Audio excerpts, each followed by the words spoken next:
ಕರ್ನಾಟಕ ಮಾತೆ, ಜೈ ಸುಂದರ ನದಿವನಗಳ ನಾಡೆ, ಜಯ ಹೇ ರಸ ಋಷಿಗಳ ಬೀಡೆ, ಜೈ ಭಾರತ ಜನನಿಯ ತನುಜಾತೆ, ಜಯ ಹೇ ಕರ್ನಾಟಕ ಮಾತೆ.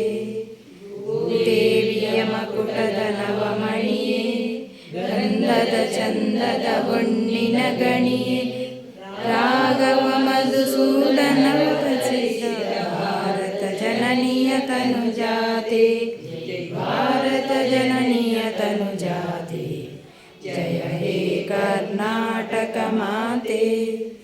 ನನ್ನ ನೀಯಾಜು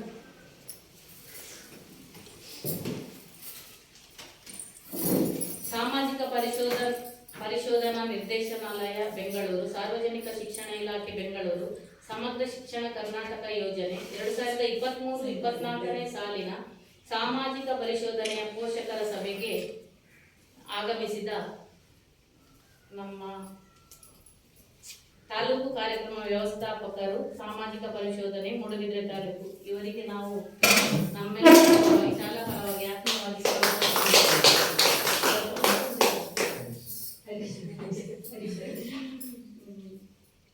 ಅದೇ ರೀತಿ ಮೊನ್ನೆಯಿಂದ ನಮ್ಮ ಜೊತೆ ತಪಾಸಣೆಗೆ ಇದ್ದಂತಹ ಸಾಮಾಜಿಕ ಪರಿಶೋಧನಾ ವರದಿ ಅದನ್ನೆಲ್ಲ ರೆಡಿ ಮಾಡಲಿಕ್ಕೆ ಬಂದಂತ ನಿಮ್ಗೆ ಇಬ್ಬರಿಗೂ, ಹಾಗೆ ಮೊನ್ನೆ ಒಬ್ಬರು ಬಂದಿದ್ರು, ಅವರಿಗೂ ಆತ್ಮೀಯವಾದ ಸ್ವಾಗತವನ್ನು ಕೋರುತ್ತಿದ್ದೇನೆ. ಪಾಲಕರ ಸಭೆಯ ಒಬ್ಬರು ಅಧ್ಯಕ್ಷರು, ಅದೇ ರೀತಿ ನಿಮ್ಗೆಲ್ಲರಿಗೂ, ಅದೇ ರೀತಿ ಶಿಕ್ಷಕರು ಆತ್ಮೀಯವಾದ ಸ್ವಾಗತ.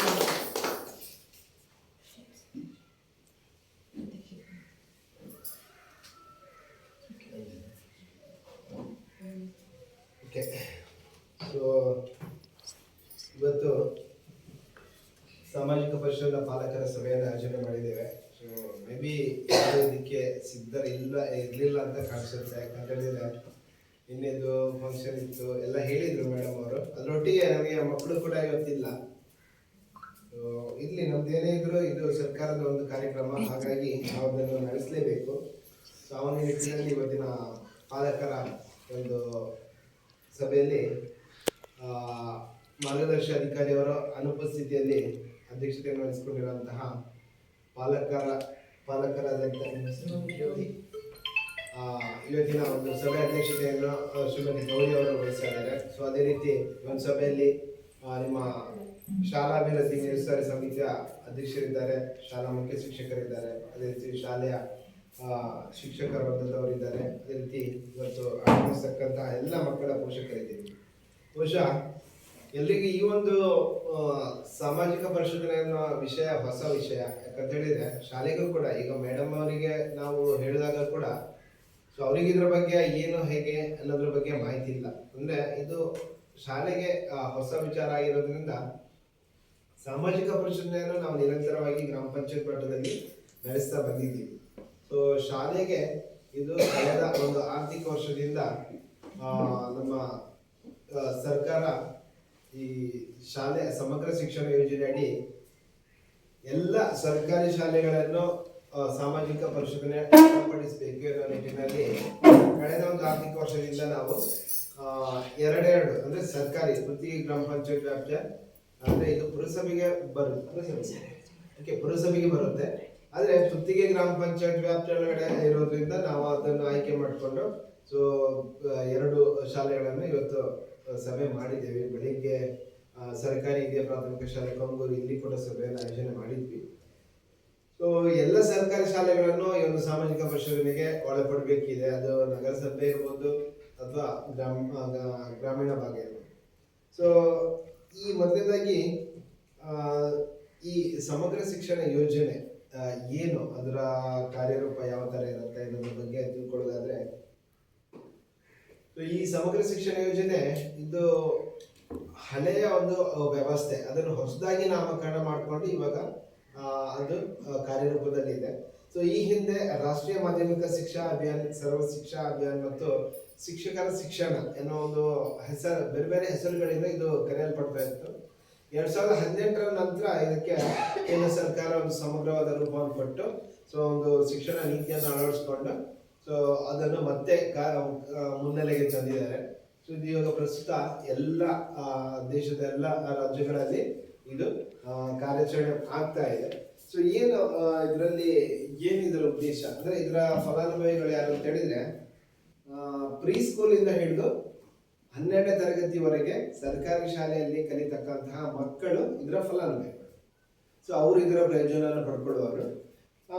ಈ ಯೋಜನೆಗೆ ಸಂಬಂಧಪಟ್ಟ ಹಾಗೆ ಮಕ್ಕಳು ಶಾಲೆಗೆ ದಾಖಲಾದ ನಂತರ ಅದು ಪ್ರಾಥಮಿಕ ಹಂತ ಇರ್ಬೋದು, ಪ್ರೌಢಶಾಲಾ ಶಿಕ್ಷಣ ಅಂತ ಇರ್ಬೋದು, ಅಥವಾ ಪದವಿ ಪೂರ್ವ ಶಿಕ್ಷಣ ಅಂತ ಇರ್ಬೋದು.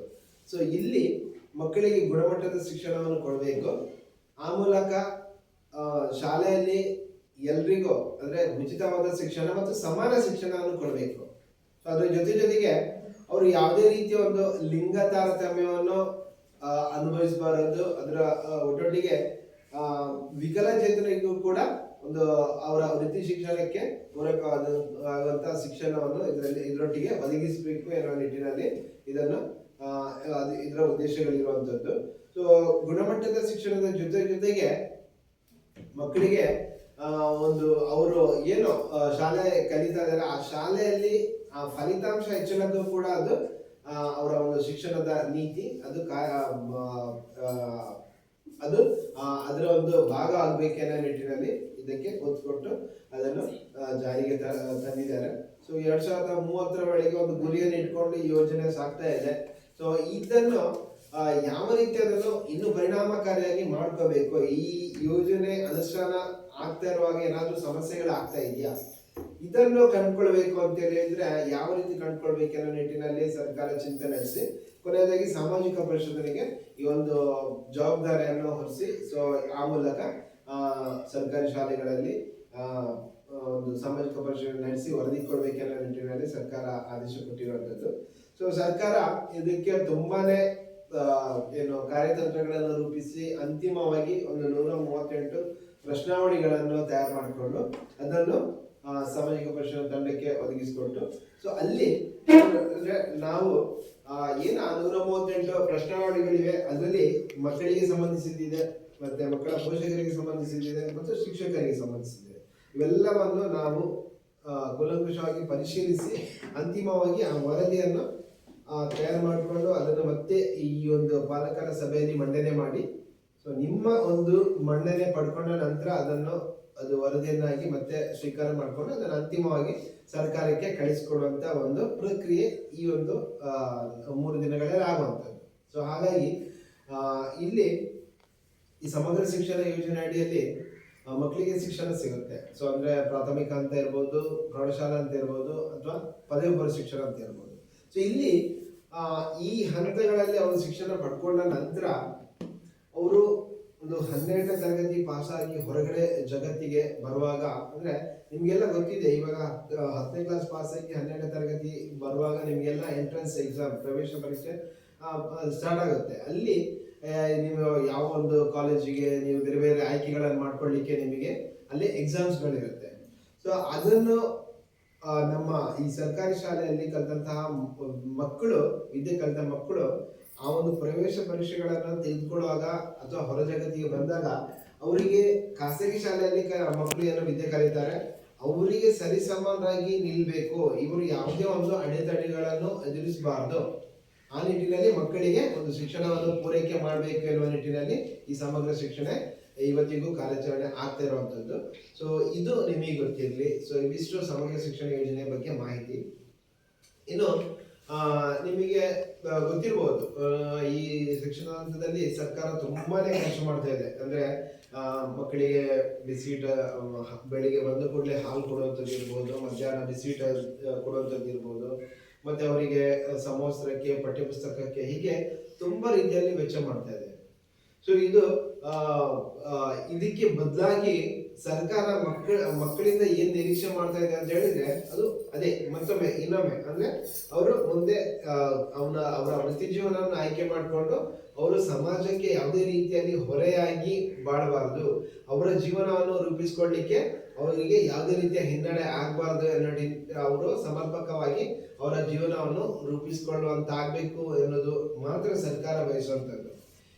ಹಾಗಾಗಿ ಈ ಎಲ್ಲ ಪ್ರಕ್ರಿಯೆಗಳಲ್ಲಿ ಈ ಸಮಗ್ರ ಶಿಕ್ಷಣ ಯೋಜನೆಗೆ ಬಹಳಷ್ಟು ಒತ್ತು ಕೊಟ್ಟು ಇದನ್ನು ಕಾರ್ಯರೂಪಕ್ಕೆ ತರಲಾಗ್ತದೆ. ಈಗ ಉದಾಹರಣೆಯಾಗಿ ಮಕ್ಕಳಿಗೆ ಇಲ್ಲಿ ಸರ್ಕಾರಿ ಶಾಲೆಯಲ್ಲಿ ಅಂದ್ರೆ ಈ ಯೋಜನೆ ಅಡಿಯಲ್ಲಿ ಏನೆಲ್ಲ ವ್ಯವಸ್ಥೆ ಇದೆ ಅಂತ ಹೇಳಿದ್ರೆ, ಒಬ್ಬ ವಿದ್ಯಾರ್ಥಿ ಒಂದು 2 ಅಥವಾ 3ನೇ ತರಗತಿಯಲ್ಲಿ ಅವನು ವ್ಯಾಸಂಗವನ್ನು ಅರ್ಧಕ್ಕೆ ನಿಲ್ಲಿಸಿ ಮತ್ತೆ ಅವನಿಗೆ ಏನೋ ಕಾರಣಗಳಿಂದ ಅವನಿಗೆ ಮತ್ತೆ ಶಾಲೆಯನ್ನು ಮುಂದುವರಿಸಲಿಕ್ಕೆ ಆಗಿಲ್ಲ. ಸೊ ಅವನ ಏಜಿನ ಪ್ರಕಾರ ಅವನು ಈಗ 7ನೇ ಕ್ಲಾಸಿಗೆ ಅಥವಾ 6ನೇ ಕ್ಲಾಸಿಗೆ ಏನು ದಾಖಲಾಗಲಿಕ್ಕೆ ಅವನ ಏಜ್ ಆಗಿದೆ ಅಂತ ಹೇಳಿದ್ರೆ, ಸರ್ಕಾರಿ ಶಾಲೆಯಲ್ಲಿ ಅವನನ್ನು ನೇರವಾಗಿ 6ನೇ ಕ್ಲಾಸಿಗೆ ತೆಗೆದುಕೊಳ್ಬೇಕು ಅಂತ ಹೇಳುತ್ತೆ. ಸೊ ಏನು ಅವನು 3ನೇ ಕ್ಲಾಸ್ವರೆಗೆ ಹೋಗಿದ್ರು ಕೂಡ ಶಾಲೆಗೆ, ಆ ಇನ್ ಬಿಟ್ವೀನ್ ಗ್ಯಾಪ್ ಏನಿದೆ ಅಲ್ವಾ 3ರಿಂದ 6ನೇ ತರಗತಿವರೆಗೆ, ಅದನ್ನು ಶಾಲೆಯಲ್ಲಿ ಅವರಿಗೆ ವಿಶೇಷ ತರಗತಿಗಳ ಮುಖಾಂತರ ಅದನ್ನು ಕೊಡಬೇಕೆ ಅನ್ನೋದು ಕೂಡ ಈ ಒಂದು ಸಮಗ್ರ ಶಿಕ್ಷಣ ಯೋಜನೆಯಲ್ಲಿ ಹೇಳುವಂಥದ್ದು. ಸೊ ಇವೆಲ್ಲ ಈ ಯೋಜನೆಯಲ್ಲಿ ಅದನ್ನು ಒಂದು ರೂಪುಗೊಳಿಸಿದ್ದಾರೆ, ವಿನ್ಯಾಸಗೊಳಿಸಿದ್ದಾರೆ. ಅವೆಲ್ಲವೂ ಈಗ ಸರ್ಕಾರಿ ಶಾಲೆಯಲ್ಲಿ ಅಂದ್ರೆ ಸರ್ಕಾರಿ ಶಾಲೆಯಲ್ಲಿ ಅಂತ ಹೇಳಿದ್ರೆ ಅದಕ್ಕಾಗಿಯೇ ವಿಶೇಷ ಪರಿಣತಿ ಹೊಂದಿದ ಶಿಕ್ಷಕರ ಆಯ್ಕೆ ಕೂಡ ಇರುತ್ತೆ. ಸೊ ಅವರು ಈಗ ವಿಕಲಚೇತನರಿಗೆ ಇರ್ಬೋದು, ಅವರಿಗೂ ಕೂಡ ಒಂದು ವಿಶೇಷವಾದಂತಹ ಏನು ಒಂದು ತರಬೇತಿಯನ್ನು ಅವರಿಗೆ ಯಾವ ತರ ಶಿಕ್ಷಣವನ್ನು ಕೊಡಬೇಕು ಅನ್ನೋ ನಿಟ್ಟಿನಲ್ಲಿ ಅದಕ್ಕೂ ಕೂಡ ವ್ಯವಸ್ಥೆಯನ್ನು ಕಲ್ಪಿಸಿಕೊಡಲಾಗಿದೆ. ಸೊ ಆ ನಿಟ್ಟಿನಲ್ಲಿ ಕಾರ್ಯಾಚರಣೆ ಆಗ್ತಿದ್ಯಾ ತಳಮಟ್ಟದಲ್ಲಿ? ಸೊ ಅಥವಾ ಅವರು ಏನು ಈ ಒಂದು ಯೋಜನೆಯನ್ನು ಅನುಷ್ಠಾನ ಮಾಡಿಕೊಳ್ಳುವಾಗ ಏನಾದರೂ ಸಮಸ್ಯೆಗಳನ್ನು ಎದುರಿಸ್ತಾ ಇದ್ದಾರಾ, ಅಂದ್ರೆ ಗ್ರೌಂಡ್ ರಿಯಾಲಿಟಿ ಏನಿದೆ ಅದೆಲ್ಲವನ್ನು ಈ ಒಂದು ಸಾಮಾಜಿಕ ಪರಿಶೀಲನೆಯಲ್ಲಿ ಪರಿಶೀಲಿಸಿ ವರದಿಯನ್ನು ಕೊಡಬೇಕು ಅಂತ ಸೊ ಸಾಮಾಜಿಕ ಪರಿಶೀಲನೆಯನ್ನು ಈ ಒಂದು ವಿಷಯಕ್ಕೆ ಅಳವಡಿಸ್ಕೊಂಡು ಸೊ ಪ್ರತಿಯೊಂದು ಶಾಲೆಯಲ್ಲಿ, ಸರ್ಕಾರಿ ಶಾಲೆಯಲ್ಲಿ ನಾವು ಅದನ್ನು ಕೈಗೆತ್ತಿಕೊಳ್ತಾ ಇದ್ದೀವಿ. ಸೊ ಇಲ್ಲಿ ನಮ್ಮ ಮೊದಲೇ ಏನು ಶಾಲೆಗೆ ಬಂದಾಗ ನಮಗೆ ನಿಗದಿತ ವೇಳಾಪಟ್ಟಿ ಇರುತ್ತೆ. ಸೊ ಆ ವೇಳಾಪಟ್ಟಿ ಪ್ರಕಾರ ಶಾಲೆಗೆ ಬರ್ತೇವೆ. ಬಂದು ಅಲ್ಲಿ ಏನು ಈ ಯೋಜನೆ ಅಡಿಯಲ್ಲಿ ಅದಕ್ಕೆ ಏನೆಲ್ಲ ಅನುದಾನ ಬಿಡುಗಡೆ ಆಗಿರುತ್ತೆ, ಆ ಬಿಡುಗಡೆ ಆದಂತಹ ಅನುದಾನ ಒಂದ್ ಕಡೆ ಅದನ್ನು ನಾವು ಪರಿಶೀಲನೆ ಮಾಡ್ತೇವೆ. ಮತ್ತೆ ಅದಕ್ಕೆ ಸಂಬಂಧಪಟ್ಟ ಖರ್ಚು ವೆಚ್ಚಗಳನ್ನು ಏನ್ ಮಾಡಿದ್ದಾರೆ, ಅದಕ್ಕೆ ಏನು ಸಂಬಂಧಪಟ್ಟ ವೋಚರ್ಗಳನ್ನು ಲಗ್ತೀಕರಿಸಿದಾರ, ಮತ್ತು ವಹಿಗಳು ಏನು ಅದು ಅಪ್ಡೇಟ್ ಮಾಡಬೇಕಿರುತ್ತೆ ಅದೆಲ್ಲವನ್ನು ಮಾಡಿದಾರ. ಸೊ ಇದನ್ನು ನಾವು ಪರಿಶೀಲನೆ ಮಾಡ್ತೇವೆ. ಮತ್ತೆ ಏನು ನಮಗೆ ತರಗತಿಗೆ ಭೇಟಿ ಕೊಟ್ಟು ಮಕ್ಕಳ ಒಂದು ಬುದ್ಧಿಮತ್ತೆಯನ್ನು ಕೂಡ ತಿಳ್ಕೊಳ್ಳುವಂತಹ ಒಂದು ಪ್ರಯತ್ನ ಮಾಡ್ತೇವೆ. ಅಂದ್ರೆ ಪಠ್ಯದ ವಿಚಾರ ಹೊರತುಪಡಿಸಿ ಪಠ್ಯದ ವಿಚಾರದ ಬಗ್ಗೆ ಶಾಲೆಯಲ್ಲಿ ನುರಿತ ಶಿಕ್ಷಕರಿದ್ದಾರೆ. ಸೊ ಅವರಿಗೆ ಪಠ್ಯ ವಿಚಾರದ ಬಗ್ಗೆ ಅವರಿಗೆ ತಿಳಿಸ್ಕೊಡ್ತಾರೆ. ಆದ್ರೆ ನಾವು ತರಗತಿಗಳಿಗೆ ಭೇಟಿ ಕೊಟ್ಟು ಮಕ್ಕಳ ಒಂದು ಬೌದ್ಧಿಕ ಅಂದ್ರೆ ಬುದ್ಧಿಮತ್ತೆ ಯಾವ ತರ ಇದೆ, ಅವರ ಕಾನ್ಫಿಡೆನ್ಸ್ ಲೆವೆಲ್ ಯಾವ ತರ ಇದೆ, ಸೊ ಅದನ್ನು ಪರಿಶೀಲನೆ ಮಾಡಲಿಕ್ಕೆ ಏನೋ ವಿಶೇಷವಾದ ಅಗತ್ಯ ಬೇಕಿಲ್ಲ. ಸೊ ಆ ಒಂದು ನಿಟ್ಟಿನಲ್ಲಿ ನಾವು ತರಗತಿಗಳಿಗೆ ಭೇಟಿ ಕೊಟ್ಟು ನಾವು ಅದನ್ನು ಕೂಡ ಮಾಡ್ತೇವೆ. ಸೊ ಬಟ್ ಇಲ್ಲಿ ಏನು ಅಂತ ಹೇಳಿದ್ರೆ ನಮಗೆ 3 ದಿನಗಳಲ್ಲಿ ರಜಾ ದಿನ ಆಗಿರೋದ್ರಿಂದ ಮಕ್ಕಳನ್ನು ನಮ್ಗೆ ಭೇಟಿ ಮಾಡ್ಲಿಕ್ಕೆ ಆಗಿಲ್ಲ. ಸೊ ಅದನ್ನು ಪೋಷಕರು ನೀವು ಹೇಳ್ಬೇಕು, ಯಾವ ತರ ನಿಮ್ಮ ಮಕ್ಕಳಲ್ಲಿ ವಿದ್ಯಾಭ್ಯಾಸದ ಬಗ್ಗೆ ನಿಮ್ಮಲ್ಲಿ ಹೇಳ್ಕೊತಾರೆ ನಿಮ್ಮ ಮಕ್ಕಳು ಅನ್ನೋದ್ರ ಬಗ್ಗೆ ನೀವು ಮತ್ತೆ ನಮಗೆ ಚರ್ಚೆ ಮಾಡಿದಾಗ ಅದರ ಬಗ್ಗೆ ನೀವು ಚರ್ಚೆಗೆ ಅವಕಾಶ ಇದೆ. ಸೊ ಆ ಒಂದು ಸಂದರ್ಭದಲ್ಲಿ ನೀವು ಅದನ್ನು ತಿಳಿಸಬಹುದು. ಕೆಲವು 3ನೇ ದಿನ ಅದೇ ಪೋಷಕರ ಇದು ಮಾಡಿ ಸಭೆ ಮಾಡಿ ಅಲ್ಲಿ ವರದಿ ಏನಿದೆ, ನಾವು ಆ 3 ದಿನಗಳಲ್ಲಿ ಕಂಡುಕೊಂಡಂತಹ ವರದಿ ಏನಿದೆ, ನಾವು ನೋಡಿದಂತಹ ವರದಿ, ನಿಮ್ಗಳಿಂದ ಮಾಹಿತಿ ಪಡ್ಕೊಂಡಂತಹ ವರದಿ, ಅದೆಲ್ಲವನ್ನು ನಾವು ಕ್ರೋಢೀಕರಣ ಮಾಡಿರ್ತೇವೆ ಮತ್ತು ಅದನ್ನೊಂದು ವರದಿಯಾಗಿ ದಾಖಲು ಮಾಡಿರ್ತೇವೆ. ಅದು ಕರಡು ವರದಿ ಪ್ರತಿ, ಅಂದ್ರೆ ಇಲ್ಲಿ ಮಂಡನೆ ಆಗುವವರೆಗೆ ಅದು ಕರಡು ವರದಿ ಪ್ರತಿ. ಮಂಡನೆ ಆದ ನಂತರ ಆ ವರದಿ ಬಗ್ಗೆ ಚರ್ಚೆಗೆ ಅವಕಾಶ ಮಾಡಿಕೊಟ್ಟು ಮತ್ತೆ ನಿಮಗೆ ಅಂತಿಮವಾಗಿ ಅದನ್ನು ನೀವು ಏನು ನಿಮ್ಮ ಅನುಮೋದನೆ ಬೇಕು ಆ ವರದಿಗೆ, ಆವಾಗ ಮಾತ್ರ ಅದು ಒಂದು ಸಾಮಾಜಿಕ ಪರಿಶೀಲನಾ ವರದಿ ಅಂತ ಕರೆಸ್ಕೊಳ್ಳುತ್ತೆ. ಅದ ನಂತರ ಅದು ಮುಂದಿನ ಹಂತದಲ್ಲಿ ಅದು ಸರ್ಕಾರಕ್ಕೆ ನಾವು ಯಾವ ಹಂತದಲ್ಲಿ ತಲುಪಿಸಬೇಕು ಆ ರೀತಿಯಲ್ಲಿ ಹೋಗುತ್ತೆ ಅದು. ಸೊ ಇವಿಷ್ಟು ಈ ಪ್ರಕ್ರಿಯೆ ಒಂದು ಭಾಗ. ಸೊ ಇಲ್ಲಿ ನಾವು ಚರ್ಚೆ ಮಾಡಬೇಕಾದಂತಹ ವಿಚಾರಗಳು ತುಂಬಾ ಇದೆ.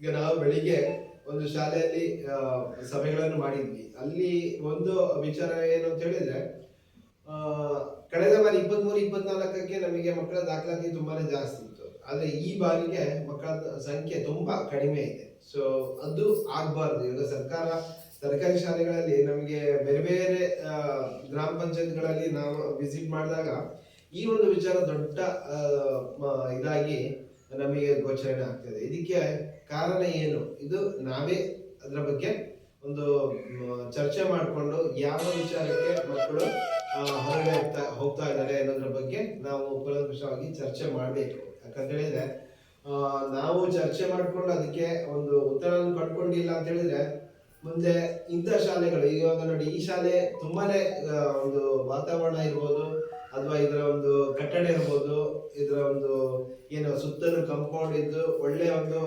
ವ್ಯವಸ್ಥೆ ಇದೆ. ಸೊ ಇಲ್ಲೇನಾಗುತ್ತೆ, ಇಷ್ಟಿದ್ರೂ ಕೂಡ ನಿಮಗೆ ಮಕ್ಕಳ ಸಂಖ್ಯೆ ವರ್ಷದಿಂದ ವರ್ಷಕ್ಕೆ ನೀವು ಕಡಿಮೆ ಆಗ್ತಾ ಬಂದ ಹಾಗೆ ಮತ್ತೆ ಕೂಡ ಇದನ್ನು ಕೂಡ ಮುಚ್ಚಿದೆ, ಬೇರೆ ಏನು ಮಾಡೋಕ್ಕಾಗಲ್ಲ. ಸೊ ಅಂತಹ ಪರಿಸ್ಥಿತಿ ಬರದಾಗೆ ನಾವು ಯಾವ ರೀತಿ ಇದನ್ನು ಮುಂದೆ ಕೊಂಡೋಗ್ಬೇಕು ಅನ್ನೋದ್ರ ಬಗ್ಗೆ ಕೂಡ ಈ ಒಂದು ಸಭೆಯಲ್ಲಿ ಚಿಂತನೆ ನಡೆಸಬೇಕು. ಯಾಕಂತ ಹೇಳಿದ್ರೆ ಕೆಲವೊಂದು ಕಡೆ ನಮಗೆ ಏನಾಗುತ್ತೆ ಅಂತ ಹೇಳಿದ್ರೆ ತುಂಬಾ ಮಕ್ಕಳ ಸಂಖ್ಯೆ ತುಂಬಿ ತುಳುಕ್ತಾ ಇದೆ, ಅವರಿಗೆ ತರಗತಿಯ ಅವಶ್ಯಕತೆ ಇದೆ, ಅಲ್ಲಿ ಸುಸಜ್ಜಿತವಾದ ಕಟ್ಟಡ ಇಲ್ಲ ಅವರಿಗೆ.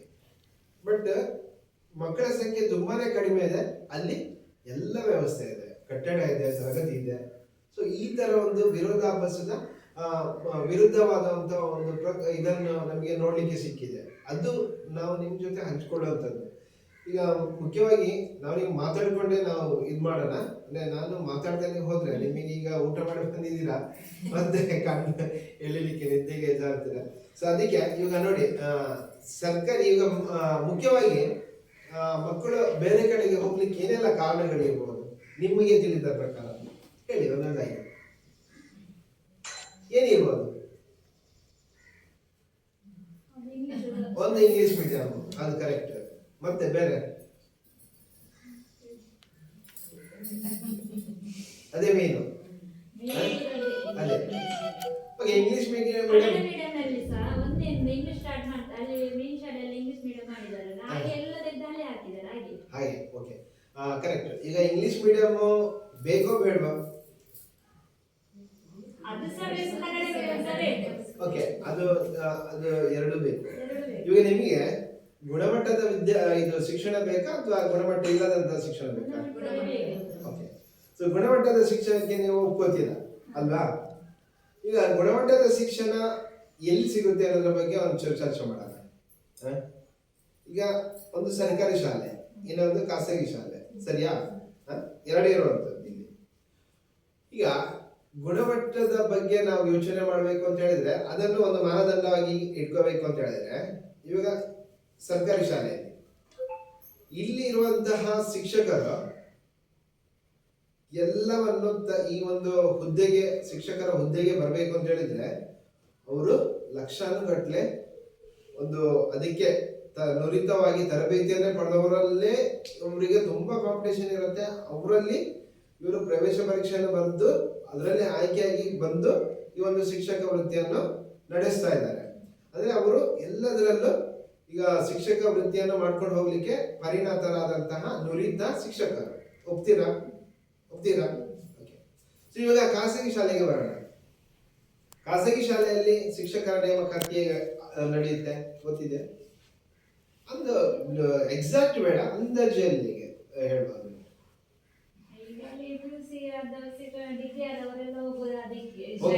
ಓಕೆನಾ? ಒಪ್ಕೋತೀರಾ? ಓಕೆ, PUC ಅಥವಾ ಡಿಗ್ರಿ ಆದವರು ಕನಿಷ್ಠ ಸಂಬಳಕ್ಕೆ ಯಾರು ದುಡಿಲಿಕ್ಕೆ ಸಿದ್ಧರಿದ್ದಾರೆ, ಸೊ ಅವರನ್ನು ಆಯ್ಕೆ ಮಾಡ್ಕೊತಾರೆ. ಸರಿಯಾ? ಒಪ್ಕೋತೀರಾ? ಓಕೆ, ಅವರು ನಮ್ಮ ಶಿಕ್ಷಕರಾಗಿ, ಸರ್ಕಾರಿ ಶಾಲೆ ಶಿಕ್ಷಕರಾಗಿ ಯಾವುದೇ ರೀತಿಯ ಒಂದು ಶಿಕ್ಷಕರ ಇದನ್ನು ಪಡ್ಕೊಂಡಿರಲ್ಲ, ತರಬೇತಿಯನ್ನು ಪಡ್ಕೊಂಡಿರಲ್ಲ. ಸೊ ನಾವು ಈ ತರ ಇರುವಾಗ ಗುಣಮಟ್ಟದ ಶಿಕ್ಷಣವನ್ನು ಎಲ್ಲಿ ನಿರೀಕ್ಷೆ ಮಾಡ್ಬೋದು ಅಲ್ವಾ? ನಿಮಗೆ ಅದು ಓಪನ್ ಆಗಿ ಗೊತ್ತಿದೆ ಎಲ್ರಿಗೂ, ಆಯ್ತಾ? ನಾವು ಏನು ಒಬ್ರು ಹೋಗ್ತಾ ಇದ್ದಾರೆ, ಮುಖ್ಯವಾಗಿ ನಾವು ನೋಡ್ಬೇಕಾಗಿರೋದು ಯಾವ್ದು ನೋಡ್ತಾ ಇಲ್ಲ. ಈಗ ಜನರಲ್ಲಿ ಯಾವ ತರ ಅಂತ ಹೇಳಿದ್ರೆ, ಸೊ ಒಬ್ರು ಅನುಕೂಲ ಇದ್ದಾರೆ, ಅವರು ಅಲ್ಲೇ ಹಾಕಿದ್ದಾರೆ, ಸೊ ನಾವು ಹಾಕ್ಬೇಕು, ನಮ್ದು ಒಂದು ಪ್ರೆಸ್ಟೀಜ್, ಆ ತರ ಆ ಲೆವೆಲ್ಗೆ ಹೋಗಿದೆ. ಇವಾಗ ಗುಣಮಟ್ಟದ ಶಿಕ್ಷಣವನ್ನು ಯಾರು ಅದಕ್ಕೆ ಇದೇ ಕೊಡ್ತಾ ಇಲ್ಲ, ಒತ್ತು ಕೊಡ್ತಾ ಇಲ್ಲ. ಸೊ ಹಾಗಾಗಿ ಹೋಗ್ತಾರೆ.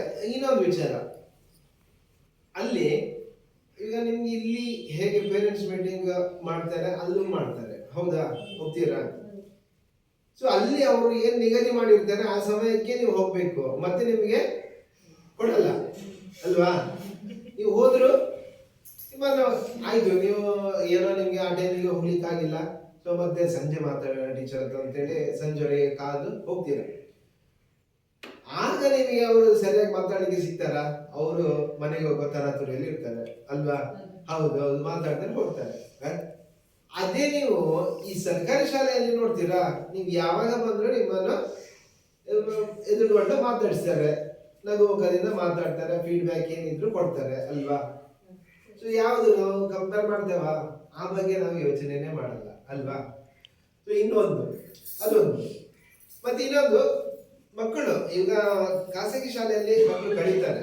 ಸೊ ಅವ್ರು ಏನು ಬರೀ ಪುಸ್ತಕದ ಒಂದು ವಿಚಾರದೊಳಗೆ ಮಾತ್ರ, ಅದರ ಬಗ್ಗೆ ಮಾತ್ರ ಅದರ ಒಳಗಡೆನೇ ಇರ್ತಾರೆ. ಆದ್ರೆ ಕಂಪೇರ್ ಮಾಡಿದ್ರೆ ನಮ್ಮ ಸರ್ಕಾರಿ ಶಾಲೆಯಲ್ಲಿ ಕಲ್ತಕ್ಕಂಥ ಮಕ್ಕಳಿಗೆ ನೀವು ಕಂಪೇರ್ ಮಾಡಿದ್ರೆ, ಸೊ ಅವರಿಗೆ ಲೌಕಿಕ ಜೀವನದ ಅಲೌಕಿಕ ಜೀವನದ ಬಗ್ಗೆ ಕೂಡ ತುಂಬಾನೇ ತಿಳ್ಕೊಂಡಿರ್ತಾರೆ, ಪ್ರಾಕ್ಟಿಕಲ್ ಅಲ್ವಾ? ಸೊ ಅದನ್ನು ನಾವು ಕನ್ಸಿಡರ್ ಮಾಡಬೇಕು. ಇವಾಗ ಬರೀ ಈಗ ಉದ್ಯೋಗ ಮಾಡ್ತಾರೆ, ಅವರಿಗೆ ಹೈಯರ್ ಎಜುಕೇಶನ್ಗೆಲ್ಲ ಹೋಗ್ತಾರೆ, ಅದು ಸೆಕೆಂಡರಿ ಬಿಡಿ, ಸೊ ಅದು ಹೋಗ್ತಾರೆ. ಬಟ್ ಜೀವನದ ಮೌಲ್ಯಗಳನ್ನು ಎತ್ತಿ ಹಿಡಿಯುವಲ್ಲಿ ನಮ್ಮ ಸರ್ಕಾರಿ ಶಾಲೆ ಯಾವತ್ತೂ ಹಿಂದೆ ಬಿದ್ದಿಲ್ಲ. ಸೊ ಮೊದಲನೇದಾಗಿ ಯಾರಿಗೂ ಕೂಡ ಒಂದು ಅವನ ಜೀವನವನ್ನು ಕಟ್ಕೊಳ್ಬೇಕು ಅಂತ ಹೇಳಿದ್ರೆ ಆ ಮೌಲ್ಯಗಳಿದೆಯಲ್ವಾ, ಅದನ್ನು ಮೊದಲು ತಿಳ್ಕೊಂಡ್ರೆ ಮಾತ್ರ ಅವನ ಜೀವನವನ್ನು ಸಮರ್ಪಕವಾಗಿ ನಡೆಸ್ಕೊಳ್ಲಿಕ್ಕೆ ಯಾವುದೇ ಅವನಿಗೆ ತೊಡಕುಗಳು ಬರಲ್ಲ. ಸೊ ಅದಂತೂ ಖಂಡಿತ.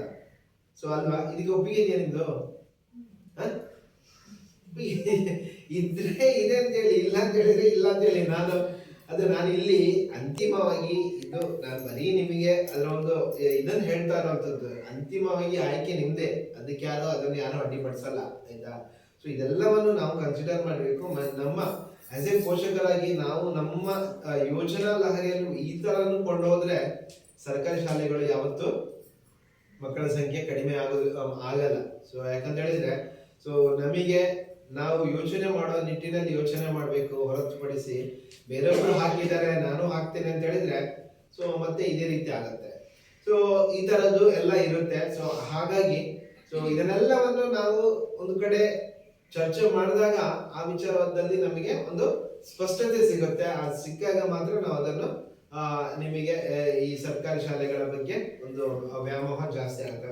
ಬಹುಶಃ ಮುಂದೊಂದು ದಿನ ಬರ್ಬೋದು ಅಂತ ಕಾಲ ಬರ್ಬೋದು. ಯಾಕಂತ ಹೇಳಿದ್ರೆ ಸರ್ಕಾರಿ ಶಾಲೆಗಳಲ್ಲಿ ಇದನ್ನೇ ಒಂದು ಯಾವ ರೀತಿಯಲ್ಲಿ ಇದನ್ನು ಏನು ಉನ್ನತೀಕರಿಸಬೇಕಂದ್ರೆ, ನೀವೀಗ ಹೇಳಿರೋ ಪ್ರಕಾರನೇ ಮೇನ್ ಶಾಲೆಯಲ್ಲಿ ಇಂಗ್ಲಿಷ್ ಮೀಡಿಯಂ ಹಾಕಿದ್ದಾರೆ ಅಂತ ಹೇಳಿದ್ರೆ, ಸೊ ಬೇರೆ ಎಲ್ಲ ಶಾಲೆಗಳಿಗೆ ಅದಕ್ಕೆ ತಕ್ಕದಾಗಿ ವ್ಯವಸ್ಥೆಯನ್ನು ಕಲ್ಪಿಸಿ ಏನು ಇಂಗ್ಲಿಷ್ ಮೀಡಿಯಂ ಸ್ಟಾರ್ಟ್ ಮಾಡ್ಲಿಕ್ಕೆ ಪ್ರಾರಂಭ ಮಾಡಿದ್ರೆ ಖಂಡಿತ ನಾವು ಇನ್ ಮುಂದೆ ಒಂದೊಂದು ದಿನ ನಮ್ಮ ಶಾಲೆಗೆ ಕ್ಯೂ ನಿಲ್ಲುವಂತ ಪರಿಸ್ಥಿತಿ ಬಂದ್ರೂ ಬರ್ಬೋದು, ಅಚ್ಚರಿ ಇಲ್ಲ ಅಲ್ವಾ? ಸೊ ಹಾಗೆ ಅದು ಒಂದು ವಿಚಾರ. ಇನ್ನು ಇಲ್ಲಿ ನಿಮಗೆ ನಮ್ಮ ತಂಡದವರು ಎಷ್ಟು ಮನೆಗೆ ಬಂದಿದ್ದಾರೆ? ಇಲ್ಲಿ ಬಂದಿದ್ದಾರೆ. ಸೊ ಏನೆಲ್ಲ ಮಾಹಿತಿಗಳನ್ನು ನಿಮ್ಗೆ ಕೇಳಿದ್ದಾರೆ? ವ್ಯವಸ್ಥೆಯ ಬಗ್ಗೆ ಕೇಳಿದ್ದಾರೆ. ಓಕೆ, ಸೊ ಕೇಳಿದ್ದಾರೆ. ನಿಮಗೆ ಈ ಮಕ್ಕಳಿಗೆ ಏನು ಲೈಂಗಿಕ ಕಿರುಕುಳದ ಬಗ್ಗೆ ಏನಾದ್ರೂ ಮಾಹಿತಿ ಕೇಳಿದಾರ? ಕೇಳಿದ್ದಾರೆ. ಸೊ ಇಲ್ಲಿ ಶಾಲೆಯಲ್ಲಿ ಆ ತರ ಒಂದು ಮಕ್ಕಳಿಗೆ ಲೈಂಗಿಕ ವಿಚಾರದ ಬಗ್ಗೆ ಒಂದು ತರಬೇತಿ ಕೊಟ್ಟಿರೋದನ್ನು ಅಥವಾ ಅವರಿಗೆ ಅದರ ವಿಚಾರದ ಬಗ್ಗೆ ಏನಾದ್ರೂ ಕಾರ್ಯಾಗಾರ ನಡೆಸಿರೋ ಬಗ್ಗೆ ಮಾಹಿತಿಗಳನ್ನು ನಿಮ್ಮ ಮಕ್ಕಳು ಕೊಟ್ಟಿದ್ದಾರೆ? ಕೊಟ್ಟಿದ್ದಾರೆ.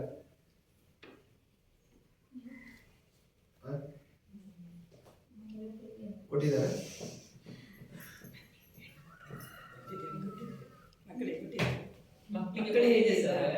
ಆದ್ರೆ ಇವರು ಕೈ ಎತ್ತಿದವರೆಲ್ಲ ಗಂಡು ಮಕ್ಕಳೇ. ನಾವು ಹೆಣ್ಣು ಮಕ್ಕಳನ್ನೇ ಸಪರೇಟ್ ಆಗಿ ಕರೆದು ಅವರಿಗೆ ಗಂಡು ಮಕ್ಕಳಿಗೆ ಹೇಳಿದ್ದೇವೆ. ಇವಾಗ ಲೈಂಗಿಕ ಕಿರುಕುಳಕ್ಕೆ ನಾವು ಗಂಡು ಹೆಣ್ಣು ಅಂತ ಪರಿಗಣನೆ ಮಾಡ್ಲಿಕ್ಕೆ ಆಗಲ್ಲ. ಎಲ್ಲ ಹಂತದಲ್ಲಿ ಲೈಂಗಿಕ ಕಿರುಕುಳಕ್ಕೆ ಒಳಪಡ್ತಾರೆ. ಸಣ್ಣ ಸೊ ಇಲ್ಲಿ ಒಂದು ವಿಚಾರ ಮುಖ್ಯ ಆಗುತ್ತೆ. ಯಾಕಂತ ಹೇಳಿದ್ರೆ ಇವಾಗ ನಮ್ದು ಈಗ ಏನು ಇವಾಗ ನಾವು 25ರ ಒಂದು ಇದ್ರಲ್ಲಿ ಇದ್ದೇವೆ.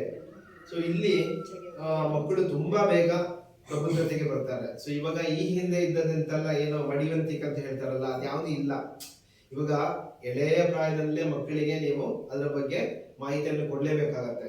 ಇಲ್ಲಿ ನೋಡಿ, ಸರ್ಕಾರವೇ ಎಷ್ಟು ಮಕ್ಕಳ ಬಗ್ಗೆ ಕೇರ್ ತಗೊಳುತ್ತೆ ಅಂತ ಹೇಳಿದ್ರೆ, ಇಲ್ಲೊಂದು ಮಕ್ಕಳಿಗೆ ಲೈಂಗಿಕ ಕಿರುಕುಳಕ್ಕೆ ಸಂಬಂಧಪಟ್ಟ ಹಾಗೆ ಪ್ರಶ್ನೆಗಳನ್ನು ಕೇಳಿದ್ದಾರೆ. ಸೇಫ್ ಟಚ್ ಅನ್ಸೇಫ್ ಟಚ್ ಬಗ್ಗೆ ನಿಮ್ಗೆ ಏನಾದ್ರು ಮಾಹಿತಿ ಇದೆಯಾ? ಸೇಫ್ ಟಚ್ ಮತ್ತು ಅನ್ಸೇಫ್ ಟಚ್ ಆಸ್ ಎ ಪೋಷಕರಾಗಿ ನಿಮಗೆ ಮಾಹಿತಿ ಅಲ್ಲ, ನಿಮಗೆ ಪೋಷಕರಾಗಿ ನಿಮಗೆ ಗೊತ್ತಿದೆಯಾ ಸೇಫ್ ಟಚ್ ಮತ್ತು ಅನ್ಸೇಫ್ ಟಚ್ ಬಗ್ಗೆ?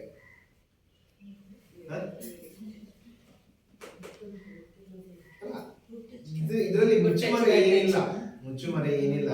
ನೋಡಿ, ನಾವು ಎಷ್ಟು ಮಾಹಿತಿಯನ್ನು ನಮ್ಮ ಮಕ್ಕಳಿಗೆ ಕೊಡ್ತೇವೆ ಅಷ್ಟು ನಾವು ಅವರನ್ನು ಒಂದು ಅವಘಡಗಳಿಂದ ನಾವು ಅವರಿಗೆ ರಕ್ಷಣೆ ಕೊಟ್ಟಾಗೆ. ಯಾಕಂತ ಹೇಳಿದ್ರೆ ನೋಡಿ, ಈ ಸೇಫ್ ಟಚ್ ಅನ್ಸೇಫ್ ಟಚ್ ಅಂತ ಹೇಳಿದ್ರೆ ಸ್ಪರ್ಶ ಜ್ಞಾನ, ಅವರನ್ನು ಸ್ಪರ್ಶಿಸುವ ವಿಧಾನ ಸೊ ಯಾವ ರೀತಿ ಇರುತ್ತೆ, ಒಂದು ಸಾಫ್ಟ್ ಆಗಿರುತ್ತೆ, ಇನ್ನೊಂದು ಹಾರ್ಡ್ ಇರುತ್ತೆ. ಸೊ ಅದನ್ನು ಯಾಕೆ ಮಕ್ಕಳಿಗೆ ತಿಳ್ಕೊಡ್ಬೇಕು ಅಂತ ಹೇಳಿದ್ರೆ, ಇವಾಗ ನನಗೆ ಇಲ್ಲಿ ಕಂಡ್ಕೊಂಡಂತ ವಿಚಾರ ಏನು ಅಂತ ಹೇಳಿದ್ರೆ, ಇವಾಗ ನಿಮಗೆ ಮಕ್ಕಳಲ್ಲಿ ನೀವು ಓಕೆ, ನಾನು ಅದ್ರ ಬಗ್ಗೆ ಹೇಳ್ತಾ ಇಲ್ಲ, ನೀವು ಮಕ್ಕಳ ಜೊತೆ ಒಂದು ಸ್ಪೆಂಡ್ ಮಾಡುವಂತ ಟೈಮು ಅದು ಇಲ್ಲಿ ಎದ್ದು ಕಾಣ್ತಾ ಇದೆ. ಅಂದ್ರೆ ಸ್ಪೆಂಡ್ ಮಾಡ್ತಾ ಇಲ್ಲ ಅಂತ ನಾನು ಹೇಳ್ತಾ ಇಲ್ಲ. ಅದು ಯಾವ ತರ ಅಂತ ಹೇಳಿದ್ರೆ, ಈಗ ನಿಮ್ಮ ಬ್ಯುಸಿ ಶೆಡ್ಯೂಲ್ ಇರುತ್ತೆ, ಸೊ ಅದು ಎಲ್ರಿಗೂ ಗೊತ್ತಿರುವಂಥದ್ದು. ಈಗ ಶಾಲೆಯಲ್ಲಿ ಮಕ್ಕಳು ಶಾಲೆಯಿಂದ ಬರ್ತಾರೆ, ಬಂದು ಅವರ ಏನು ಸಂಜೆ ಬರ್ತಾರೆ, ಅವರು ಕಾಫಿ ಕುಡಿದ ನಂತರ ಅವರ ಏನು ಆಟ ಆಡೋದು ಅದೆಲ್ಲ ಇದ್ದೇ ಇರುತ್ತೆ, ಆಯ್ತಾ? ಸೊ ತದನಂತರ ನೀವು ನಿಮ್ಮ ಕೆಲಸ ಕಾರ್ಯಗಳನ್ನು ಮುಗಿಸಿದ ನಂತರ ಒಂದು 15 ಮಿನಿಟ್ಸ್ ನೀವು ಮಕ್ಕಳ ಜೊತೆ ಸ್ಪೆಂಡ್ ಮಾಡಬೇಕು. ಅಂದ್ರೆ ಯಾವ ತರ ಅಂತ ಹೇಳಿದ್ರೆ, ನೀವು ಮಕ್ಕಳಿಗೆ ಬೆಳಿಗ್ಗೆ ನಿಮಗೆ ತರಗತಿ ಸ್ಟಾರ್ಟ್ ಆದ ನಂತರ ಎಂಟರವರೆಗೆ ನಿಮಗೆ ಏನಾಯ್ತು ಅನ್ನೋದ್ರ ಬಗ್ಗೆ ಅವರಿಂದ ಮಾಹಿತಿಗಳನ್ನು ಪಡ್ಕೊಂಡಾಗ ನಿಮಗೆ ಅದು ಗೊತ್ತಾಗುತ್ತೆ. ಸಾಫ್ಟ್ ಟಚ್ ಬಗ್ಗೆ ಹೇಳಿದಾರ, ಏನ್ ಮಾಡಿದ್ದಾರೆ ಇವತ್ತು, ಅದೆಲ್ಲ ನಿಮಗೆ ಮಾಹಿತಿ ಬರುತ್ತೆ. ಸೊ ಈ ತರ ಮಾಡೋದ್ರಿಂದ ಮೊದಲು ಮಕ್ಕಳು ಸ್ವಲ್ಪ ಹಿಂಜರಿತಾರೆ. ಅಂದ್ರೆ ಶಾಲೆಯಲ್ಲಿ ಈಗ ಮನೆಯಲ್ಲಿ ನಿಂತ ಮೇಲೆ ಸ್ಟಾರ್ಟ್ ಆಯ್ತು ಅಂತ ಹೇಳ್ತಾರೆ, ಬಟ್ ಅದು ಹೋಗ್ತಾ ಹೋಗ್ತಾ ಅವರಿಗೆ ನೀವು ಅವ್ರ ಬಗ್ಗೆ ಜಾಸ್ತಿ ಒಲವು ತೋರ್ತಾ ಇದ್ದೀರಾ, ನೀವು ಅಲ್ಲಿ ಅವರ ಜೊತೆ ನಿಗಾ ವಹಿಸ್ತಿದ್ದೀರಾ ಅನ್ನೋದಕ್ಕೆ ಅವರಿಗೆ ಒಂದು ಖುಷಿ ಆಗುತ್ತೆ. ಮತ್ತೆ ಅವರು ಎಲ್ಲ ವಿಷಯಗಳನ್ನು ನಿಮ್ಮ ಹತ್ರ ಬಂದು ಅಂದ್ರೆ ನಿಮಗೆ ಒಪ್ಪಿಸ್ತಾರೆ. ಅದು ಹೇಗೆ ಒಳ್ಳೇದಾಗುತ್ತೆ ಅಂತ ಹೇಳಿದ್ರೆ, ಇವಾಗ ನೋಡಿ, ಬೆಳಿಗ್ಗೆಯಿಂದ ಇವತ್ತಿನ ಸಬ್ಜೆಕ್ಟ್ ಅಂದ್ರೆ ಸಬ್ಜೆಕ್ಟ್ ಫಸ್ಟ್ ಪೀರಿಯಡ್ ಏನು, ಅಲ್ಲಿ ಏನ್ ಕಲಿಸಿದ್ರು, ಆಗ ಏನಾಗುತ್ತೆ ಮಗುವಿಗೂ ಕೂಡ ಒಂದು ಪುನರ್ಮನನ ಮಾಡ್ಕೊಳ್ಳಿಕ್ಕೆ ಈ ತರ ಒಂದು ಕ್ವಶನ್ ಕೇಳಿದ್ರು, ಈ ಪಾಠ ಮಾಡಿದ್ರು, ಮತ್ತೆ ನೋಟ್ಸ್ ಕೊಟ್ಟರು, ಆಯ್ತು ನೆಕ್ಸ್ಟ್ ಯಾವ ಪೀರಿಯಡ್. ಸೊ ಆ ತರ ಕೇಳ್ಕೊಂಡಾಗ ಎಲ್ಲ ಬೆಳವಣಿಗೆ ಮಗುವಿಗೆ ನೆನಪಾಗುತ್ತೆ. ಸೊ ಅವನು ನೆನಪು ಮಾಡ್ಕೊಳ್ತಾ ಹೇಳ್ತಾನೆ. ಇದು ಪ್ರತಿದಿನ ರೊಟೀನ್ ಆದಾಗ ಏನಾಗುತ್ತೆ, ಮಗುವಿಗೆ ಕೂಡ ಒಂಥರ ಅವನಿಗೆ ಪುನರ್ಮನನ ಅಂದ್ರೆ ಮರ್ತು ಹೋಗಲ್ಲ. ಸೊ ಈ ತರ ಮಾಡ್ಕೊಂಡ್ರೆ ಮುಂದೆ ಅವನಿಗೆ ಎಕ್ಸಾಮಿಗೂ ಕೂಡ ಅವನಿಗೆ ತುಂಬಾ ಹೆಲ್ಪ್ ಆಗುತ್ತೆ. ಇವಾಗ ನಾನು ನಾನು ನಿಮಗೆ ಬಂದು ಇಲ್ಲಿ ಹೇಳ್ತಾ ಇದ್ದೀನಿ ಅಂತ ಹೇಳಿದ್ರೆ, ನಾನು ಮಾಡ್ತಾ ಇರಲಿಲ್ಲ. ನಾನು ಫ್ರಾಂಕ್ಲಿ ಹೇಳ್ಬೇಕು ಅಂತ ಹೇಳಿದ್ರೆ, ಇದನ್ನು ನಾನು ಫಾಲೋ ಮಾಡಲಿಕ್ಕೆ ಒಂದು 2 ವೀಕ್ಸ್ ಇಂದ ಕಲ್ತ್ಕೊಂಡೆ. ನಾನು ನಮ್ಮ ಮಗನ ಹತ್ರ ಡೈಲಿ ಕೇಳ್ತಾ ಇದ್ದೀನಿ, ಏನಾಯ್ತು, ಏನ್ ಮಾಡಿದ್ರು, ಏನ್ ಕ್ವಶನ್ ಕೇಳಿದ್ರು.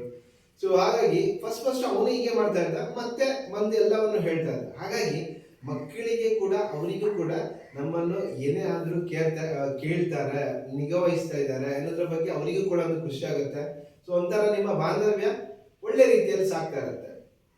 ಅದು ಮತ್ತೆ ಶಾಲೆಯಲ್ಲಿ ನೀವು ಬರ್ಬೇಕು ಅಂತ ಇಲ್ಲ, ಏನಾಗಿದೆ, ಏನು ಕಾರ್ಯಕ್ರಮ ಆಯ್ತು, ಅದೆಲ್ಲದರ ಬಗ್ಗೆ ನಿಮ್ಗೆ ಮನೆಯಲ್ಲೇ ಮಾಹಿತಿ ಸಿಗುತ್ತೆ. ಅದಕ್ಕೆ ನಾನು ಕೇಳಿದ್ದು, ಅದಕ್ಕೆ ಈ ಸೇಫ್ ಟಚ್ ಮತ್ತು ಅನ್ಸೇಫ್ ಟಚ್ ಬಗ್ಗೆ. ಸೊ ಮಕ್ಕಳು ಶಾಲೆಯಲ್ಲಿ ಈ ತರ ಅವರಿಗೆ ಕಾರ್ಯಕ್ರಮ ಕೊಟ್ರೆ ಅದನ್ನ ಖಂಡಿತ ನಿಮ್ ಜೊತೆ ಹಂಚ್ಕೋತಾರೆ, ಅವಾಗ ನಿಮ್ಗೂ ಗೊತ್ತಾಗುತ್ತೆ. ಸೊ ಅಲ್ಲಿ ಏನಾಗುತ್ತೆ ಅಂತ ಹೇಳಿದ್ರೆ, ಸೊ ಇದನ್ನು ಕೇಳಿರೋ ಪ್ರಶ್ನೆಯನ್ನು ನಾನು ಇಲ್ಲಿ ಮತ್ತೊಮ್ಮೆ ರಿಪೀಟ್ ಮಾಡ್ತೇನೆ. ಸೇಫ್ ಟಚ್ ಮತ್ತು ಅನ್ಸೇಫ್ ಟಚ್ ಬಗ್ಗೆ ತಿಳಿಸಲಾಗಿದೆಯೇ? ಈಗ ಸೇಫ್ ಟಚ್ ಅಂತ ಹೇಳುವಾಗ ಇದು ಎಲ್ಲಿ ಆಗುತ್ತೆ ಎನ್ನುವುದಕ್ಕೆ ಒಂದು ನಿದರ್ಶನ ಅಂತ ಹೇಳಿದ್ರೆ, ಇದು ಜಾಸ್ತಿಯಾಗಿ ಹೊರಗಡೆ, ಇಲ್ಲಿ ಮಕ್ಕಳಿಗೆ ಆಗ್ತಾ ಇಲ್ಲ ಅಂತಲ್ಲ. ಸೊ ಮಕ್ಕಳು ಶಾಲೆಗೆ ಬರುವಾಗ ಆಗ್ಬೋದು, ಮನೆಯಲ್ಲಿ ಅಥವಾ ಬಸ್ಸಿನಲ್ಲಿ ಆಗ್ಬೋದು, ಈ ತರ ಎಲ್ಲ ಕಡೆಗಳೆಲ್ಲ ಆಗ್ಬೋದು, ಆಗದೇ ಇರ್ಬೋದು. ಬಟ್ ನಾವು ಪ್ರಿಕಾಷನರಿ ಆಗಿ ಈ ತರ ಒಂದು ಮಾಹಿತಿಯನ್ನು ಮಗುವಿನ ಜೊತೆ ಹಂಚ್ಕೊಂಡಾಗ ಸೊ ಅವರಿಗೊಂದು ಜ್ಞಾನದ ಆಗುತ್ತೆ. ಈ ತರ ಆದ್ರೆ ಅವನ್ನ ಪ್ರತಿಭಟಿಸಬೇಕು ಅಥವಾ ಸಂಬಂಧ ಹೇಳ್ಬೇಕನ್ನೋ ಒಂದು ಇದು ಕೂಡ ಅವರಿಗೆ ಬರುತ್ತೆ. ಅಂದ್ರೆ ಈಗ ಹೆಚ್ಚು ಇದು ಎಲ್ಲಿ ಆಗುತ್ತೆ ಅಂತ ಹೇಳಿದ್ರೆ ಇದು ಫ್ಯಾಮಿಲಿ ಒಳಗಡೆ ಆಗುತ್ತೆ. ಈಗ ಫ್ಯಾಮಿಲಿ ಹೊರಗಡೆ ಆಗೋದಕ್ಕಿಂತ ಫ್ಯಾಮಿಲಿ ಒಳಗಡೆನೆ ಆಗುವಂತ ಪ್ರಕರಣಗಳು ಜಾಸ್ತಿ ಇದೆ. ಯಾಕಂತ ಹೇಳಿದ್ರೆ ಯಾರು ಅದನ್ನ ನೋಟಿಸ್ ಮಾಡಲ್ಲ. ಈಗ ನಾವೇ ಈಗ ನನ್ನ ಮಗು ಒಂದು ಈ ತರ ಆಯ್ತು ಅಂತ ಹೇಳಿದ್ರೆ ಮಗುವಿಗೆ ಗೊತ್ತಿರಲ್ಲ, ಮಗು ಬಂದು ಹೇಳುತ್ತೆ ಈ ತರ ಮಾಡಿದ್ರು ಅಂತ. ಅದಕ್ಕೆ ನಾವೇನ್ ಮಾಡ್ತೇವೆ ಮಗುವಿಗೆ, ಇಲ್ಲ ಆ ತರ ಏನಿಲ್ಲ, ಅವ್ರು ಹಾಗೆ ಮಾಡಲ್ಲ, ಏನೋ ಅದು ಬೈ ಚಾನ್ಸ್ ಆಗಿರ್ಬೋದು, ಆ ತರ ಮಗುವನ್ನು ನಾವು ಸುಮ್ಮನೆ ಕೂತ್ಕೊಂತ ನಾವು ಅದನ್ನು ಮಗುವನ್ನು ಇದು ಮಾಡ್ತೇವೆ. ಆ ತರ ಮಾಡಬಾರದು. ಮಾಡಿದ್ರೆ ಮುಂದೆ ಅದು ಮತ್ತೆ ಅವರಿಗೆ ಸಮಸ್ಯೆ ಆಗುತ್ತೆ. ಹಾಗಾಗಿ ಸೊ ಈ ತರ ಪ್ರಕರಣಗಳು ಹೊರಗಡೆ ಆಗೋದಕ್ಕಿಂತ ನಮ್ಮ ಫ್ಯಾಮಿಲಿ ಒಳಗಡೆ ಆಗುವಂಥದ್ದು ಜಾಸ್ತಿ. ಸೊ ಆ ಬಗ್ಗೆ ಮಕ್ಕಳಿಗೆ ಆ ಸೇಫ್ ಟಚ್ ಬಗ್ಗೆ ಮತ್ತು ಅನ್ಸೇಫ್ ಟಚ್ ಬಗ್ಗೆ ಒಂದು ಸ್ಪಷ್ಟವಾದ ಮಾಹಿತಿಯನ್ನು ಕೊಡಿ. ಸೊ ಎಲ್ಲಿ ಮುಟ್ಬೇಕು, ಎಲ್ಲಿ ಮುಟ್ಬಾರ್ದು, ಸ್ಪರ್ಶ ಜ್ಞಾನ ಹೇಗಿರಬೇಕು, ಅದೆಲ್ಲವನ್ನು ನೀವು ತಿಳ್ಕೊಂಡು ಮತ್ತೆ ನಿಮ್ಮ ಮಕ್ಕಳಿಗೆ ಸಂಬಂಧಪಟ್ಟ ಮಕ್ಕಳಿಗೆ ನೀವು ಅದನ್ನು ತಿಳಿಸ್ಕೊಡ್ಬೇಕು. ಸೊ ಇಲ್ಲಿ ಈಗ ಲೈಂಗಿಕ ಕಿರುಕುಳಕ್ಕೆ ಒಳಪಟ್ಟಾಗ ಏನ್ ಆಗುತ್ತೆ ಅನ್ನೋದ್ರ ಬಗ್ಗೆ ಸ್ವಲ್ಪ ಮಾಹಿತಿ. ತರಗತಿಯಲ್ಲಿ ಉದ್ದೇಶಪೂರ್ವಕವಾಗಿ ಒಬ್ಬರನ್ನೇ ಉಳಿಯುವಂತೆ ಮಾಡುವುದು, ಸ್ಟಾಫ್ ರೂಮಿಗೆ ಒಬ್ಬರನ್ನೇ ಬರಲು ತಿಳಿಸುವುದು, ಪದೇ ಪದೇ ನಿಂದಿಸುವುದು ಮತ್ತು ಹೊಗಳುವುದು, ಇತರೆ ವಿದ್ಯಾರ್ಥಿಗಳಿಂದ ಬೇರ್ಪಡಿಸುವುದು, ತರಗತಿಯಲ್ಲಿ ಬೇಡವಾದ ಅವಶ್ಯಕತೆ ಇಲ್ಲದ ಬೇರೆ ಬೇರೆ ವಿಷಯಗಳನ್ನು ಮಾತಾಡುವುದು, ಅನಾವಶ್ಯಕವಾಗಿ ಮಾತನಾಡುವುದು, ವಿನಾಕಾರಣ ಸ್ಪರ್ಶಿಸುವುದು. ಸೊ ಎಲ್ಲ ಇದು ಇದ್ರೆ ಇದು ಲೈಂಗಿಕ ಕಿರುಕುಳದ ಒಂದು ಭಾಗ. ಸೊ ಮಕ್ಕಳು ಇದನ್ನು ಹೇಳ್ತಾ ಇದ್ದಾರೆ ಅಂತ ಹೇಳಿದ್ರೆ ದಯವಿಟ್ಟು ಅದನ್ನು ಸಂಬಂಧಪಟ್ಟ ಶಿಕ್ಷಕರ ಗಮನಕ್ಕೆ ನೀವು ತುರ್ತಾಗಿ ತರಬೇಕು. ಸೊ ಇಂಥದಕ್ಕೆ ಯಾವುದೇ ರೀತಿಯ ಅವಕಾಶ ಮಾಡಿಕೊಡ್ಬೇಡಿ. ಸೊ ಅದು ಮತ್ತೆ ಮುಂದುವರಿದು ಲೈಂಗಿಕ ಕಿರುಕುಳಕ್ಕೆ ಒಳಪಟ್ಟ ಮಕ್ಕಳು ಯಾವ ರೀತಿ ಇರ್ತಾರೆ ಅಂತ ಅದನ್ನು ಕೂಡ ಇಲ್ಲಿ ಹೇಳಿದ್ದಾರೆ. ಅದನ್ನು ಕೇಳುವಂಥದ್ದು. ಮನೆಯಲ್ಲಿ ಮಗು ಮಾತನಾಡದೆ ಒಬ್ಬಳೇ ಇರುವುದು, ಶಾಲೆಗೆ ಹೋಗಲು ನಿರಾಕರಿಸುವುದು, ಶಾಲಾ ಶಿಕ್ಷಕರು ಸಿಬ್ಬಂದಿ ಬಗ್ಗೆ ವಿರೋಧ ಅಭಿಪ್ರಾಯ ವ್ಯಕ್ತಪಡಿಸುವುದು, ಶಾಲೆಗೆ ಹೋಗಲು ಹೆದರುವುದು, ಮಗು ಯಾವುದೇ ಕೆಲಸದಲ್ಲಿ ಆಸಕ್ತಿ ತೋರದಿರುವುದು, ಮಗು ಶಾಲೆಯಿಂದ ಶಾಲಾವಧಿ ಮುಗಿದ ನಂತರ ತಡವಾಗಿ ಮನೆಗೆ ಬರುತ್ತಿರುವುದು. ಸೊ ಎಲ್ಲ ಪ್ರಕರಣಗಳು ಲೈಂಗಿಕ ಕಿರುಕುಳಕ್ಕೆ ಒಳಪಟ್ಟ ನಂತರ ಆಗುವಂತಹ ಒಂದು ಬದಲಾವಣೆಗಳು. ಸೊ ಅಂತಹ ಬದಲಾವಣೆಗಳು ಆಗ್ತಾ ಇದೆ ಅಂತ ಹೇಳಿದ್ರೆ ದಯವಿಟ್ಟು ಅದನ್ನು ನೀವು ಗಮನಿಸಿ ತುರ್ತಾಗಿ ಅದನ್ನು ಸಂಬಂಧಪಟ್ಟವರ ಗಮನಕ್ಕೆ ತರಬೇಕಾಗಿರುವಂಥದ್ದು ನಿಮ್ಮ ಕರ್ತವ್ಯ ಇದೆ. ಸೊ ಅದನ್ನು ಮಾಡದೇ ಇದ್ದರೆ ಮತ್ತೆ ಮುಂದೆ ದೊಡ್ಡ ಅನಾಹುತ ಆಗುವುದೇ ಯಾವುದೇ ರೀತಿ ಸಂಶಯ ಇಲ್ಲ. ಸೊ ಹಾಗಾಗಿ ಸರ್ಕಾರ ಪ್ರತಿಯೊಂದು ವಿಚಾರದ ಬಗ್ಗೆ ಕೂಡ ಗಮನಿಸಿ ಎಲ್ಲ ವಿಚಾರಗಳನ್ನು ಪೋಷಕರಿಗೆ ತಿಳಿಸಿದಾರಾ ಅಥವಾ ಮಕ್ಕಳಿಗೆ ಈ ಬಗ್ಗೆ ಮಾಹಿತಿ ಇದೆಯಾ, ಸೊ ಇದೆಲ್ಲವನ್ನು ಕೇಳಿದಾರೆ ಅಂತ ಹೇಳಿದ್ರೆ ಅದರ ಗಂಭೀರತೆ ಎಷ್ಟಿದೆ ಅನ್ನೋದನ್ನು ನಾವು ಕೂಡ ತಿಳ್ಕೊಳ್ಬೇಕು. ಸೊ ಹಾಗಾಗಿ ಇಲ್ಲಿ ಯಾವುದೇ ಮುಚ್ಚುಮರೆ ಇಲ್ಲ. ಸೊ ನಿಮ್ಮ ಮಕ್ಕಳಿಗೆ ಆಸ್ ಎ ಫ್ರೆಂಡ್ ಆಗಿ ನೀವು ಅವರನ್ನು ಯಾವುದೇ ರೀತಿ ಗದರಿಸ್ಲಿಕ್ಕೆ ಹೋಗ್ಬೇಡಿ. ಗದರಿಸಿದ್ರೆ ಏನೂ ಆಗಲ್ಲ. ಗದರಿಸಿದ್ರೆ ಅವರು ನಿಮಗೆ ಯಾವ ಮಾಹಿತಿಯನ್ನು ಬಿಟ್ಕೊಡಲ್ಲ. ಆಸ್ ಎ ಫ್ರೆಂಡ್ ಆಗಿ ಅವರನ್ನು ನಿಮ್ಮ ವಿಶ್ವಾಸಕ್ಕೆ ತೆಕ್ಕೊಂಡು ಅವರಿನ ಮಾಹಿತಿಯನ್ನು ಕಲೆ ಹಾಕಲಿಕ್ಕೆ ಪ್ರಯತ್ನ ಮಾಡಿ. ಅವಾಗ ಎಲ್ಲವನ್ನು ಅವರು ಮಾಹಿತಿಯನ್ನು ನಿಮಗೆ ತಿಳಿಸ್ಕೊಡ್ತಾರೆ. ಹಾಗಾಗಿ ಸೊ ಎಲ್ಲ ವಿಚಾರಗಳನ್ನು ಕೂಡ ಸರ್ಕಾರ ಅದಕ್ಕೂ ಕೂಡ ಒತ್ತು ಕೊಟ್ಟು ಮಾಡ್ತಾ ಇದ್ದಾರೆ ಅಂತ ಹೇಳಿದ್ರೆ ಸೊ ಅಲ್ಲಿನ ಗಂಭೀರತೆಯನ್ನು ನಾವು ಪರಿಗಣಿಸಿಕೊಂಡು ಸೊ ಇದೆಲ್ಲ ವಿಚಾರಗಳನ್ನು ತಿಳಿಸ್ಕೊಳ್ಳಬೇಕಾಗಿರೋದು ಪೋಷಕರ ಕರ್ತವ್ಯ ಕೂಡ ಇದೆ. ಯಾಕಂತ ಹೇಳಿದ್ರೆ ಮಗುವಿನ ಪ್ರತಿಯೊಂದು ಆಗುಗಳ ಬಗ್ಗೆ ಮೊದಲನೇದಾಗಿ ಗಮನಿಸುವವರು ನೀವೇ. ಈಗ ಅವನಿಗೆ ಮಗುವಿಗೆ ನನ್ನ ಮಗುವಿಗೆ ಈಗ ಒಂದು 8ನೇ ತರಗತಿಯಲ್ಲಿ ಕಲಿತಿದ್ದಾನೆ. ಸೊ ಅವನಿಗೆ ಹೋಗ್ತಾ ಅವರ ಒಂದು ಪ್ರಬುದ್ಧತೆ ಮೇಲೆಗೆ ಅವರಿಗೆ ಕೆಲವೊಂದು ವಿಚಾರಗಳಲ್ಲಿ ಆಸಕ್ತಿ ಬರುತ್ತೆ.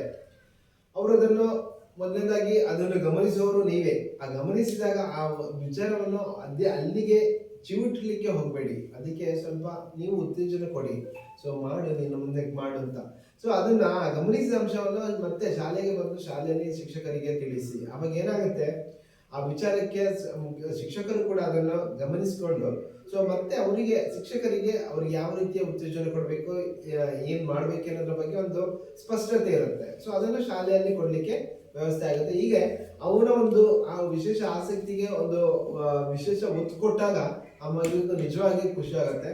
ಹೀಗೆ ಮಕ್ಕಳು, ಪೋಷಕರು ಮತ್ತು ಶಿಕ್ಷಕರು ಈ ಮೂವರ ಅನುಬಂಧ ಏನಿದೆಯಲ್ಲ, ಬಾಂಧವ್ಯ ಒಳ್ಳೆ ರೀತಿಯಲ್ಲಿ ಇದ್ದಾಗ ಅದು ಮಕ್ಕಳ ಒಂದು ಫಲಿತಾಂಶದಲ್ಲಿ ಗೋಚರ ಆಗುತ್ತೆ.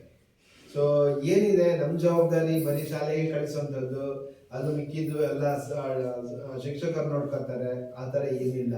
ಸೊ ನಿಮ್ಮ ಜವಾಬ್ದಾರಿ ಕೂಡ ಇದೆ, ಅದೇ ಮಕ್ಕಳ ಜವಾಬ್ದಾರಿನೂ ಕೂಡ ಇದೆ, ಪೋಷಕರ ಶಿಕ್ಷಕರ ಜವಾಬ್ದಾರಿ ಇರುತ್ತೆ. ಸೊ ಇದೆಲ್ಲವೂ ಒಟ್ಟು ಒಂದಾದಾಗ ಮಾತ್ರ ಅದು ಒಳ್ಳೆಯ ಒಂದು ಫಲಿತಾಂಶದಲ್ಲಿ ಅದು ಮುಂದಕ್ಕೆ ಬರುತ್ತೆ. ಸೊ ಹಾಗಾಗಿ ಇಲ್ಲಿ ಎಲ್ಲರ ಪಾತ್ರ ಬಹಳ ಮುಖ್ಯವಾಗಿರುವಂಥದ್ದು. ಸೊ ಆ ಪಾತ್ರವನ್ನು ನಮ್ಮ ಪಾತ್ರ ಏನಿದೆ ಅನ್ನೋ ಒಂದು ಮಾಹಿತಿಯನ್ನು ನಾವು ತಿಳ್ಕೊಂಡು ಅದು ಮುಂದುವರೆದಾಗ ಸೊ ಎಲ್ಲವೂ ಸುಸೂತ್ರವಾಗಿ ಇರುತ್ತೆ. ಇನ್ನು ಇದು ವಿಚಾರಗಳು, ಸೊ ಸಾಕಷ್ಟು ವಿಚಾರಗಳು ನಾವು ಹೇಳುವಂಥದ್ದು ಏನಿಲ್ಲ, ನಿಮ್ಗೆ ಎಲ್ಲವೂ ಶಿಕ್ಷಕರು ಹೇಳ್ತಾರೆ. ನಿಮ್ಮ ಮೀಟಿಂಗ್ಸ್ ಅಲ್ಲಿ ಇರ್ಬೋದು, ಪ್ರತಿಯೊಂದು ಅವ್ರಿಗೇನು ಒತ್ತು ಕೊಡ್ಬೇಕು ಅದೆಲ್ಲವನ್ನು ಹೇಳಿರ್ತಾರೆ. ಆದ್ರೆ ನಿಮ್ಮ ಬ್ಯುಸಿ ಶೆಡ್ಯೂಲ್ ಅಲ್ಲಿ ನೀವು ಗಮನ ಹರಿಸಲಿಕ್ಕೆ ನಿಮಗೆ ಆಗ್ತಿರಲ್ಲ. ಆದ್ರೂ ಕೂಡ ಸೊ ಗಮನ ಕೊಡ್ಬೇಕಾಗಿರುವಂಥದ್ದು ಕೂಡ ನಿಮ್ಮ ಕರ್ತವ್ಯ ಇರೋದ್ರಿಂದ ಸೊ ನಾವು ಇಂಥ ಸಭೆಗಳಲ್ಲಿ ಸಿಕ್ಕಾಗ ಪೋಷಕರಿಗೆ ಹೇಳುವಂತ ಒಂದು ಮಾಹಿತಿಗಳು, ಸೊ ಅದನ್ನು ಯಾವ ರೀತಿ ತಗೊಳ್ತಾರೆ ಬಿಡ್ತಾರೆ ಅದು ಆಯಾಯ ಪೋಷಕರಿಗೆ ಸಂಬಂಧಪಟ್ಟ ವಿಚಾರಗಳು. ಸೊ ಇನ್ನು ಇದು ಯೋಜನೆಗೆ ಸಂಬಂಧಪಟ್ಟ ವಿಚಾರಗಳು. ಇನ್ನು ಸಾಮಾಜಿಕ ಪರಿಶೋಧನೆಗೆ ಅಂತ ಸಂಬಂಧಪಟ್ಟ ಹಾಗೆ ಇಲ್ಲಿ ಏನಿಲ್ಲ. ಈಗ ಸಾಮಾಜಿಕ ಪರಿಶೋಧನೆ ಅಂತ ಹೇಳಿದ್ರೆ ನಾವು ನಿಮ್ಮಲ್ಲಿ ಒಬ್ಬರಾಗಿ ಇಂಥ ಒಂದು ವಿಚಾರದ ಬಗ್ಗೆ ಮಾಹಿತಿಗಳನ್ನು ಕಲೆ ಹಾಕ್ಲಿಕ್ಕೆ ಬಂದಂತವ್ರು.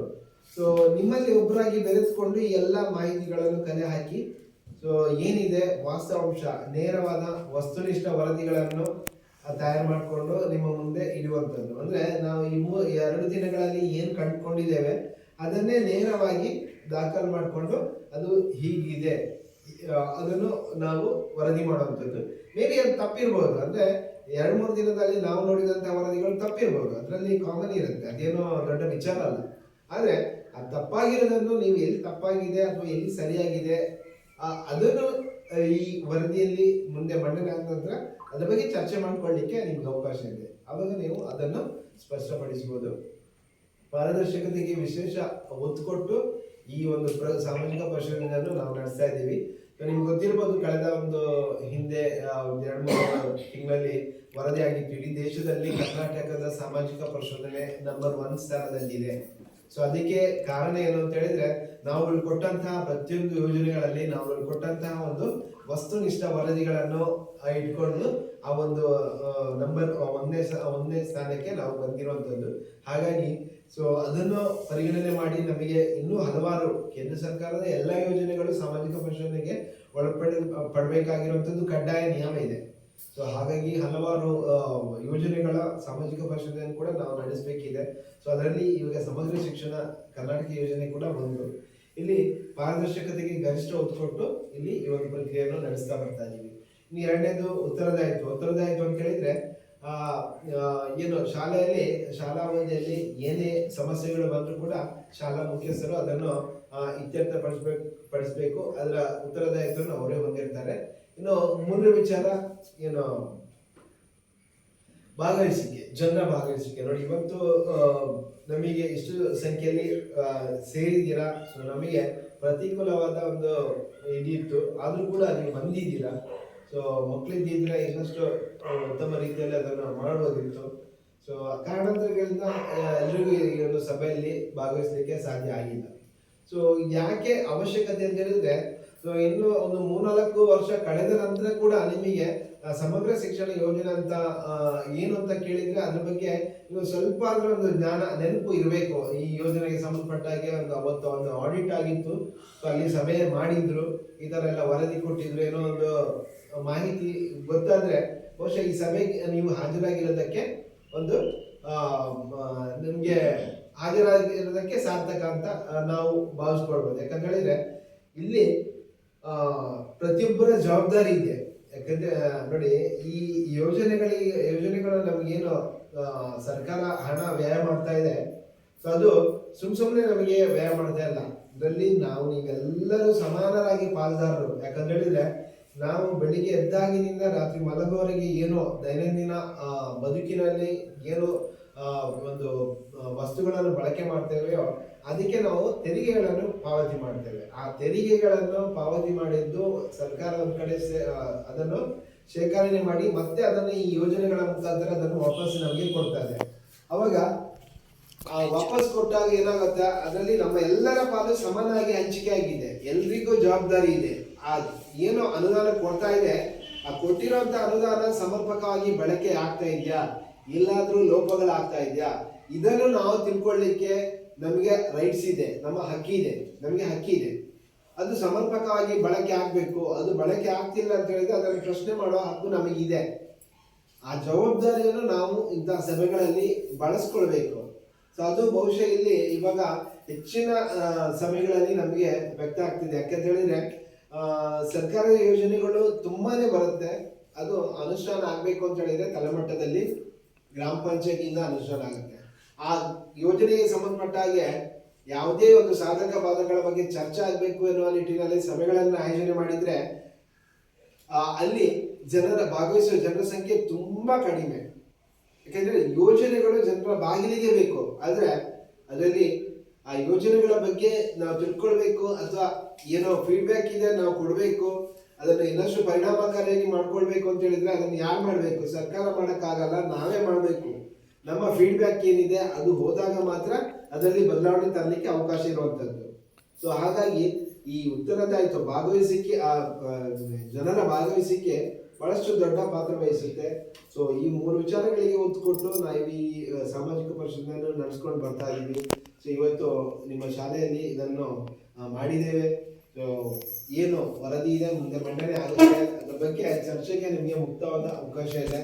ಸೊ ಇಷ್ಟು ಹೊತ್ತು ಈ ಯೋಜನೆ ಬಗ್ಗೆ ಇರ್ಬೋದು ಅಥವಾ ಸಾಮಾಜಿಕ ಪರಿಷತ್ತಿನ ಬಗ್ಗೆ ಇರ್ಬೋದು ನೀವು ನಿದ್ದೆ ಮಾಡದೆ ಕೇಳಿದ್ದೀರಾ. ಸೊ ಅದಕ್ಕೆ ನಿಮಗೆ ಮತ್ತೊಮ್ಮೆ ವಂದನೆಗಳನ್ನು ತಿಳಿಸುತ್ತಾ ನನ್ನ ಮಾತುಗಳನ್ನು ತಿಳಿಸ್ತಾ ಇದ್ದೀನಿ.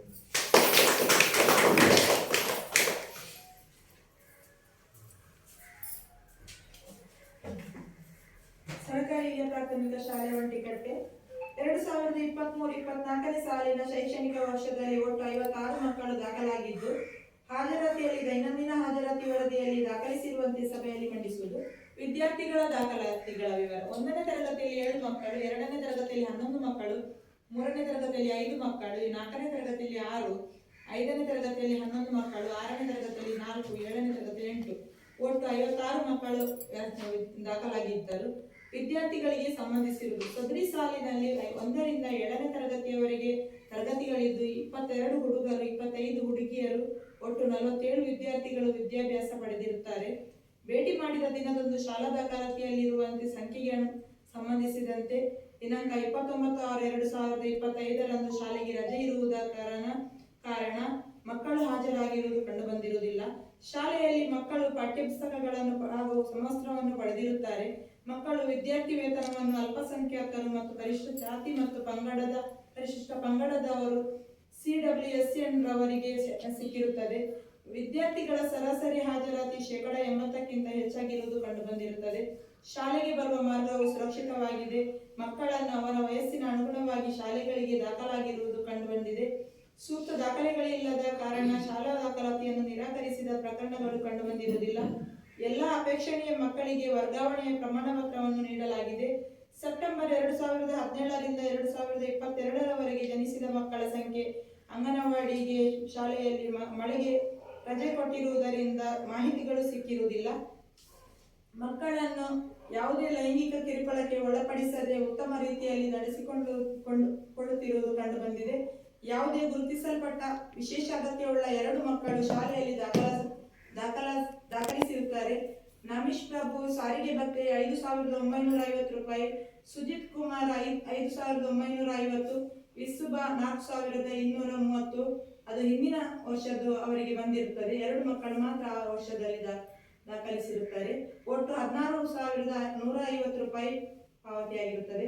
ಶಿಕ್ಷಕರಿಗೆ ಸಂಬಂಧಿಸಿರುವುದು: 2023-24ನೇ ಸಾಲಿನಲ್ಲಿ 4 ಶಿಕ್ಷಕರು, 1 ಪ್ರಭಾರ ಮುಖ್ಯ ಶಿಕ್ಷಕರು, 2 ಸಹ ಶಿಕ್ಷಕರು, 1 ಅತಿಥಿ ಶಿಕ್ಷಕರು ಕಾರ್ಯನಿರ್ವಹಿಸುತ್ತಿದ್ದರು. ಕಲಾ ಶಿಕ್ಷಣಕ್ಕೆ, ವೃತ್ತಿ ಶಿಕ್ಷಣಕ್ಕೆ ಅರೆಕಾಲಿಕ ಬೋಧಕರನ್ನು ನೇಮಕ ಮಾಡಿರುವುದಿಲ್ಲ. ಶಿಕ್ಷಕರು ನಿಯಮಿತವಾಗಿ ಶಾಲೆಗೆ ಹಾಜರಾಗಿರುತ್ತಾರೆ. ಶಿಕ್ಷಕರು ನಿಯತಕಾಲಿಕವಾಗಿ ಪೋಷಕರನ್ನು ಭೇಟಿ ಮಾಡಿ ಮಕ್ಕಳ ಹಾಜರಾತಿ ಮತ್ತು ಸಾಮರ್ಥ್ಯ, ಕಲಿಕಾ ಪ್ರಗತಿಗಳ ಬಗ್ಗೆ ವಿಚಾರಿಸಿರುತ್ತಾರೆ. ಪೂರ್ಣಾವಧಿಯ ಮುಖ್ಯ ಶಿಕ್ಷಕರು ಹಿರಿಯ ಪ್ರಾಥಮಿಕ ಶಾಲೆಯಲ್ಲಿ ನೇಮಕ ಮಾಡಿರುವುದಿಲ್ಲ. ಶಿಕ್ಷಕರು ತರಗತಿ ಬೋಧನೆಯಲ್ಲಿ ತೊಡಗಿಸಿಕೊಂಡಿರುತ್ತಾರೆ. ಶಿಕ್ಷಕರು ಬೋಧನಾ ಕಾರ್ಯವನ್ನು ಹೊರತುಪಡಿಸಿ ವಿಪತ್ತು ಪರಿಹಾರ, ಚುನಾವಣೆ, ಗಣತಿ ಕಾರ್ಯದಲ್ಲಿ ತೊಡಗಿಸಿಕೊಳ್ಳುತ್ತಾರೆ. ಶಾಲೆಯಲ್ಲಿರುವ ಎಲ್ಲ ಶಿಕ್ಷಕರು ತರಬೇತಿಯನ್ನು ಪಡೆದಿರುತ್ತಾರೆ. ಶಿಕ್ಷಕರು ಮತ್ತು ಮಕ್ಕಳ ಒಡನಾಟ ಉತ್ತಮವಾಗಿರುತ್ತದೆ. ಶಿಕ್ಷಕರು ಉತ್ತಮ ರೀತಿಯಲ್ಲಿ ಕಾರ್ಯನಿರ್ವಹಿಸುತ್ತಿರುವುದು ಕಂಡುಬಂದಿರುತ್ತದೆ. ಆಡಳಿತ ಮತ್ತು ಹಣಕಾಸಿಗೆ ಸಂಬಂಧಿಸಿರುವುದು. ಹಿರಿಯ ಪ್ರಾಥಮಿಕ ಶಾಲೆಯಲ್ಲಿ ವರ್ಷಕ್ಕೆ 241 ಕೆಲಸದ ದಿನಗಳಾಗಿವೆ. ಮಕ್ಕಳ ಮಾಪಿಂಗ್ ಮತ್ತು ಜಾಡು ಹಿಡಿಯುವ ಕಾರ್ಯವನ್ನು ಮಾಡಲಾಗಿದೆ. ಪ್ರವೇಶಾರ್ಜಿ ಶುಲ್ಕ, ಪ್ರವೇಶ ಶುಲ್ಕ, ಕ್ಯಾಪ್ಟೇಷನ್ ಶುಲ್ಕವನ್ನು, ಬೋಧನೆ ಶುಲ್ಕವನ್ನು ಪಡೆದಿರುವುದಿಲ್ಲ. ಕ್ರೀಡಾ ನಿಧಿ ಶುಲ್ಕ 6ನೇ ಮತ್ತು 7ನೇ ತರಗತಿಯವರಿಗೆ 10 ರೂಪಾಯಿ ಪಾವತಿಸಿಕೊಳ್ಳಲಾಗಿದೆ. ಶಾಲಾ ಅಭಿವೃದ್ಧಿ ಮತ್ತು ಮೇಲುಸ್ತುವಾರಿ ಸಮಿತಿಯನ್ನು ರಚಿಸಲಾಗಿದೆ. STMC ಸದಸ್ಯರಲ್ಲಿ 4/3 ಸದಸ್ಯರು ಶಾಲೆಯಲ್ಲಿ ವ್ಯಾಸಂಗ ಮಾಡುತ್ತಿರುವ ಮಕ್ಕಳ ಪೋಷಕರಾಗಿದ್ದಾರೆ. ಪ್ರತಿ ತಿಂಗಳು STMC ಸಭೆಯು ನಡೆದಿರುತ್ತದೆ. STMC ಸಭೆಯ ಸದಸ್ಯರಿಗೆ ಅವರ STMCಯ ಸದಸ್ಯರೆಂಬ ಅರಿವಿದೆ. 2023-24ನೇ ಸಾಲಿನಲ್ಲಿ ಕ್ಷೇತ್ರ ಶಿಕ್ಷಣಾಧಿಕಾರಿಯವರು 2 ಬಾರಿ, ಕ್ಷೇತ್ರ ಸಮನ್ವಯ ಅಧಿಕಾರಿಯವರು 7 ಬಾರಿ ಶಾಲೆಗೆ ಭೇಟಿ ನೀಡಿರುತ್ತಾರೆ. ಕ್ಲಸ್ಟರ್ ಮಟ್ಟದ ಸಂಪನ್ಮೂಲ ವ್ಯಕ್ತಿಯವರು 6 ಬಾರಿ ಶಾಲೆಗೆ ಭೇಟಿ ನೀಡಿರುತ್ತಾರೆ. ಕ್ರೀಡಾ ಮತ್ತು ಗ್ರಂಥಾಲಯಕ್ಕೆ 2023-24ನೇ ಸಾಲಿನಲ್ಲಿ ಅನುದಾನ ಬಂದಿರುವುದಿಲ್ಲ. ಸುರಕ್ಷತೆ ಮತ್ತು ಭದ್ರತೆಗೆ ಸಂಬಂಧಿಸಿರುವುದು.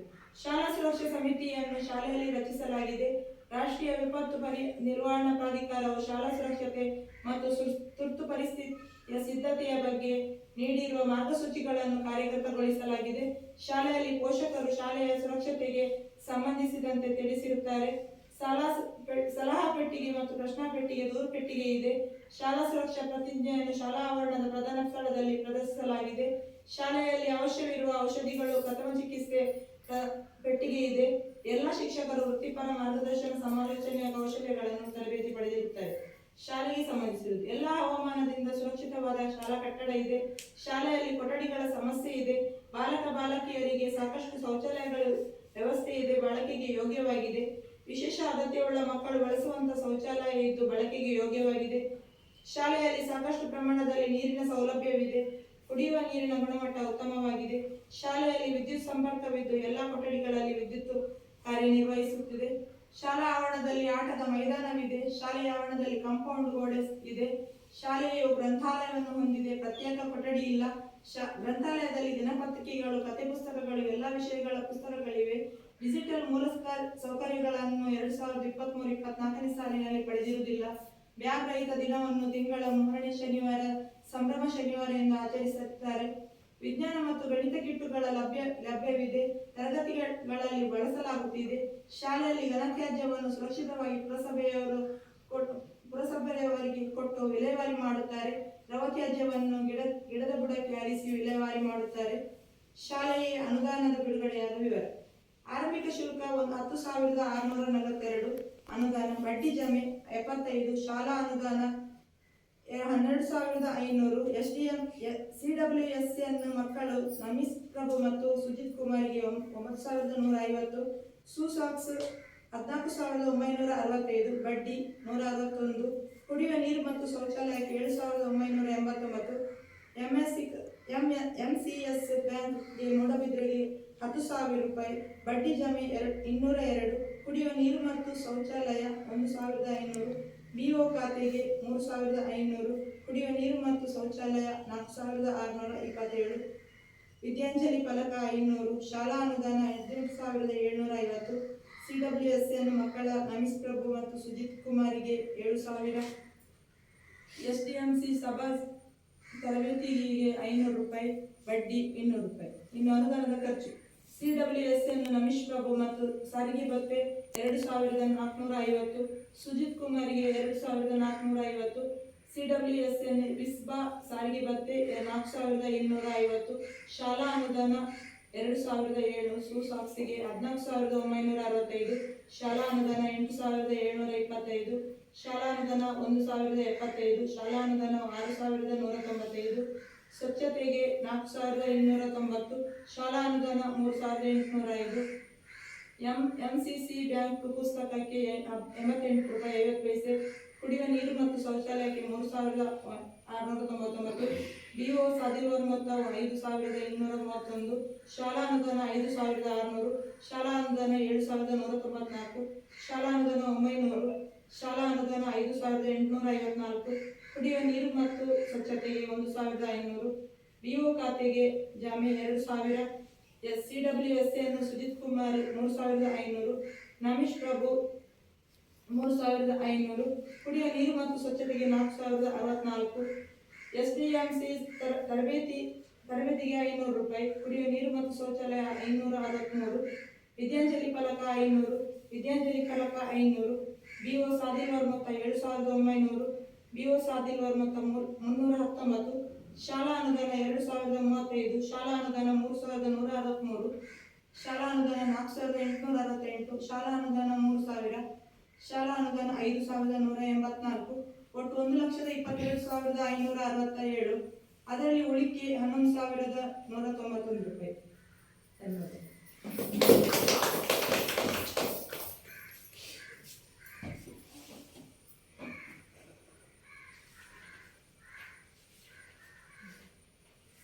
ವರದಿ ಬಗ್ಗೆ ನೀವು ಹೇಳಬೇಕು. ಕೇಳಿದ್ರ ಹೇಗೆ ಖರ್ಚು ಮಾಡಿದ್ದಾರೆ, ಏನೆಲ್ಲ ಇದಿದೆ, ವ್ಯವಸ್ಥೆ ಇದೆ, ಅದರ ಬಗ್ಗೆ ವರದಿಯನ್ನು ಕೇಳಿದ್ವಿ. ಅದರಲ್ಲಿ ಏನಾದರೂ ಹೇಳುವಂಥದ್ದಿದ್ರೆ ಹೇಳ್ಬೋದು.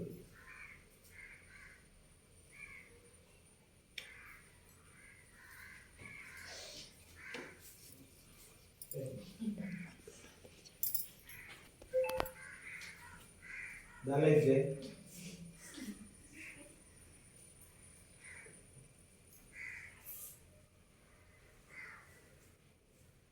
ಇಲ್ಲ. ಸೊ ಮಕ್ಕಳ ವಿದ್ಯಾಭ್ಯಾಸದ ಬಗ್ಗೆ ನೀವು ಹೇಳಬೇಕು. ಹೇಗಿದೆ ನೀವು ಕಂಡುಕೊಂಡಾಗ ತಿಳಿಸ್ತಾರೆ. ಸೊ ಮಕ್ಕಳು ಹೆಂಗೆ ಅಂದರೆ ಅವರನ್ನು ತರಗತಿಯಲ್ಲಿ ಭೇಟಿ ಮಾಡಲಿಕ್ಕೆ ಸಾಧ್ಯ ಆಗದೇ ಇರೋದ್ರಿಂದ ನಿಮ್ಮ ಹತ್ರ ಕೇಳ್ತಾರೆ.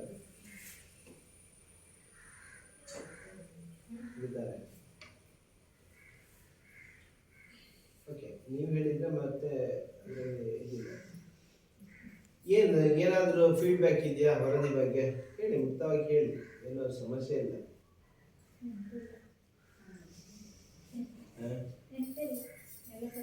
ಏನಿಲ್ಲ, ಎಲ್ಲ ಸರಿ ಉಂಟು. ಬೇರೆ ಏನಾದರೂ ನಿಮಗೆ ಈ ಥರ ನಿಮ್ಮ ಬೇಡಿಕೆಗಳು ಅಥವಾ ಸಲಹೆ ಸೂಚನೆಗಳು ಏನಾದರೂ ಇದ್ದರೆ ಅದನ್ನು ಹೇಳ್ಬೋದು, ಅವಕಾಶ ಇದೆ. ನಮಗೆ ಮಕ್ಕಳಾಗಬೇಕಾದ್ರೆ ಹೀಗೆ ಮಾಡಬೇಕು, ಇಂಗ್ಲೀಷ್ ಮೀಡಿಯಂ ಒಂದು ಮಾಡಬೇಕು. ಇಲ್ಲಿ ಶಾಲೆಗೆ ಬೇಕಿದ್ರೆ ಅದೊಂದು ಮಾಡಿ, ಹಾಗೆಲ್ಲ ಮಕ್ಕಳು ಬರ್ತಾರೆ. ಇಲ್ಲಿ ಇಂಗ್ಲೀಷ್ ತೆಗೆದಾಳಿಗೆ ಹಾಕೋದಿಲ್ಲ ಯಾರು ಸಹ. ಓಕೆ, ಬನ್ನಿ ಅದನ್ನು ದಾಖಲು ಮಾಡ್ತಾರೆ. ಇಂಗ್ಲೀಷ್ ಮೀಡಿಯಂ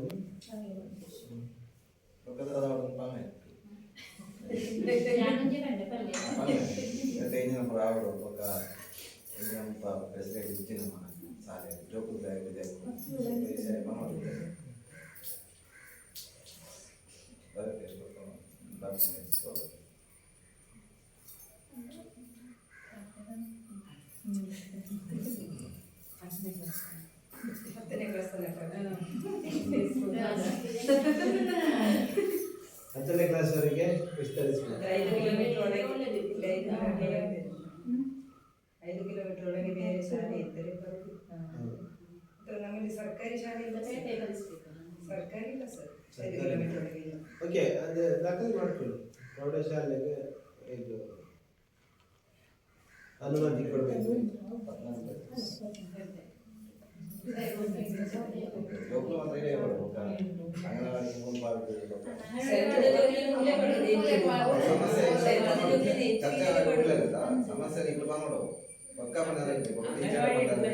ಅಂಗನವಾಡಿ ಬರ್ತೇವೆ. ಅವು ನಿಜವಾದ ದೂರ ಒಂದು ಈ ವ್ಯಾಪ್ತಿಯವರು ನೀವು ಕಾರ್ಯಕ್ರಮರಾದ್ರೆ ನಿಮಗೆ ಮಾತ್ರ ಆದ್ರೂ ಒಂದು subject English ಅಲ್ಲ ಉಂಟಲ್ಲ? ಇಂಗ್ಲಿಷ್ ಮೀಡಿಯಂ ಇರ್ತದಲ್ಲ ನಾವು ಅಲ್ಲಿಗೆ ಹಾಕ್ತೇವೆ ನಮಗೆ fees ಕಟ್ಲಿಕ್ಕೆ ಅದು ಆಗುದಿಲ್ಲ. obviously ಬರುತ್ತೆ ಬಟ್ ಅವರನ್ನು ಈಗ ಒಂದು ತಂಡವಾಗಿ ಅಂದ್ರೆ ನಿಮ್ದು ಏನು ಸಕ್ರಿಯವಾದಂತ ಜಾಸ್ತಿ ಮಾಡ್ಕೊಳ್ಬೇಕು ಅಥವಾ ಉಳಿಸ್ಬೇಕು ಅಂತ ಹೇಳಿದ್ರೆ ಸೊ ಪೋಷಕರ ಮನ ಪರಿವರ್ತನೆ ಮಾಡ್ಕೊಳ್ಳಿಕ್ಕೆ ಯಾವ ತರ ಇದು ಮಾಡ್ಬೇಕು ಆ ತರ ಯೋಚನೆ ಮಾಡ್ಬೇಕು. ಅಂದ್ರೆ ಅವರಿಗೆ ಸ್ವಲ್ಪ ಮಾಹಿತಿ ಹೇಳಿ ಸೊ ಈ ತರ ಇದರ ಸರ್ಕಾರಿ ಶಾಲೆಯ ಒಂದು ಇದ್ರ ಬಗ್ಗೆ ಹೇಳಿದ್ರೆ ಕೆಲವೊಂದ್ಸರಿ ಅವರಿಗೆ ಓಕೆ ಆಗ್ತದೆ. ಯಾರು ಹೇಳ್ತಾರೆ ಹೇಳಿದ್ರೆ ಹಾಗೆ ಆ ಶಾಲೆಯಲ್ಲೆಲ್ಲ ನಾವು ಜಾಸ್ತಿ ಎಲ್ಲರನ್ನು ಹಿಡಿದಿಡ್ಲಿಕ್ಕೆ ಆಗಲ್ಲ. ನಮ್ಮ ಪ್ರಯತ್ನ ಮಾಡ್ಬೇಕು. ಅದಕ್ಕೆ ಬಿಡುದು ಅವರ ವೈಯಕ್ತಿಕ ವಿಚಾರ.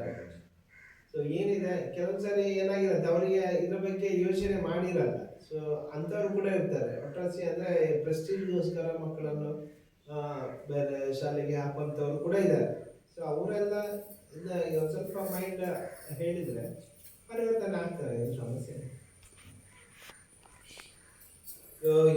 ಏನೇ ಬೇಡಿಕೆ ಕೊಟ್ಟರು ಕೂಡ ಅದು ನಿಮಗೆ ಬೇಡಿಕೆ ಚಾಲನೆಗೆ ಬರೋದು ಯಾವಾಗ ಅಂತ ಹೇಳಿದ್ರೆ ನಿಮ್ಮ ಮಕ್ಕಳ ಸ್ಟ್ರೆಂತ್ ಜಾಸ್ತಿ ಆಗದೆ ನಮಗೆ ಎಲ್ಲ ಫೆಸಿಲಿಟಿ ಬೇಕು ಅಂತ ಹೇಳಿದ್ರೆ ಸಿಗೋದೇ ಇಲ್ಲ, ಅದಂತೂ ಗ್ಯಾರಂಟಿ.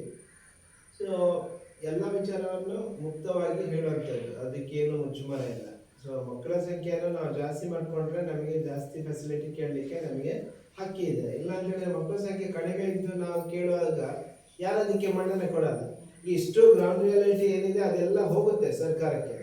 ಅಲ್ಲಿ ಏನಾಗುತ್ತೆ, ಒಂದು ವಿಚಾರದ ಬಗ್ಗೆ ಫೋಕಸ್ ಆಗುತ್ತೆ, ಏನು ಇಲ್ಲಿ ಏನು ಆಕ್ಚುಲಿ ಫಾಲ್ಟ್ ಇದೆ ಎನ್ನುವುದ್ರ ಬಗ್ಗೆ. ಅಂದ್ರೆ ಇದೇ ತರ ಎಲ್ಲ ಜಿಲ್ಲೆಗಳಿಂದ ರಾಜ್ಯದಲ್ಲಿ ಎಲ್ಲ ಜಿಲ್ಲೆಗಳಲ್ಲಿ ಆಗ್ತಾ ಇದೆ.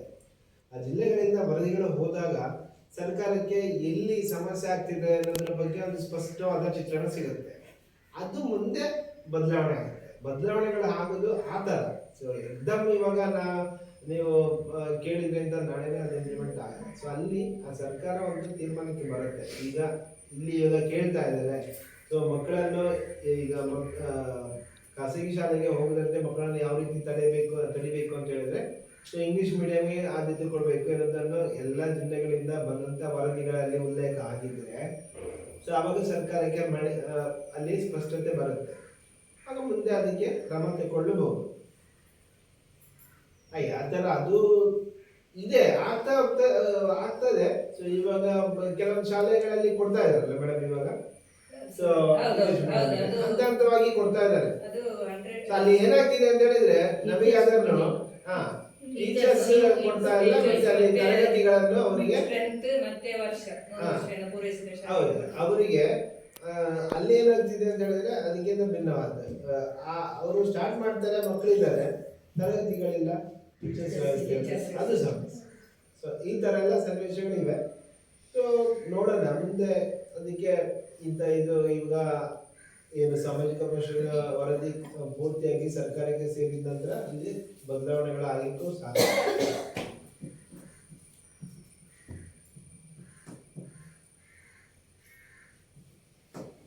ಅಷ್ಟೇನಾ? ಅಂದ್ರೆ ವರದಿಗೆ ನಿಮ್ದೊಂದು ಒಪ್ಪಿಗೆ ಬೇಕು.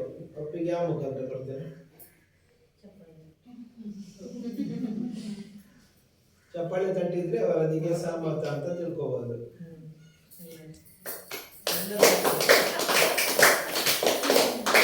ಓಕೆ ಮೇಡಮ್, ಇನ್ನು ನಿಮ್ದು ಸ್ಟೇಜ್.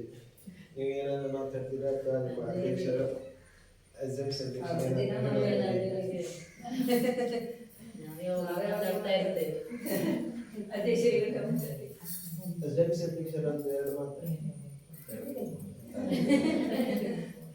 ಇವತ್ತಿನ ಅಧ್ಯಕ್ಷರು ಚೆನ್ನಾಗಿ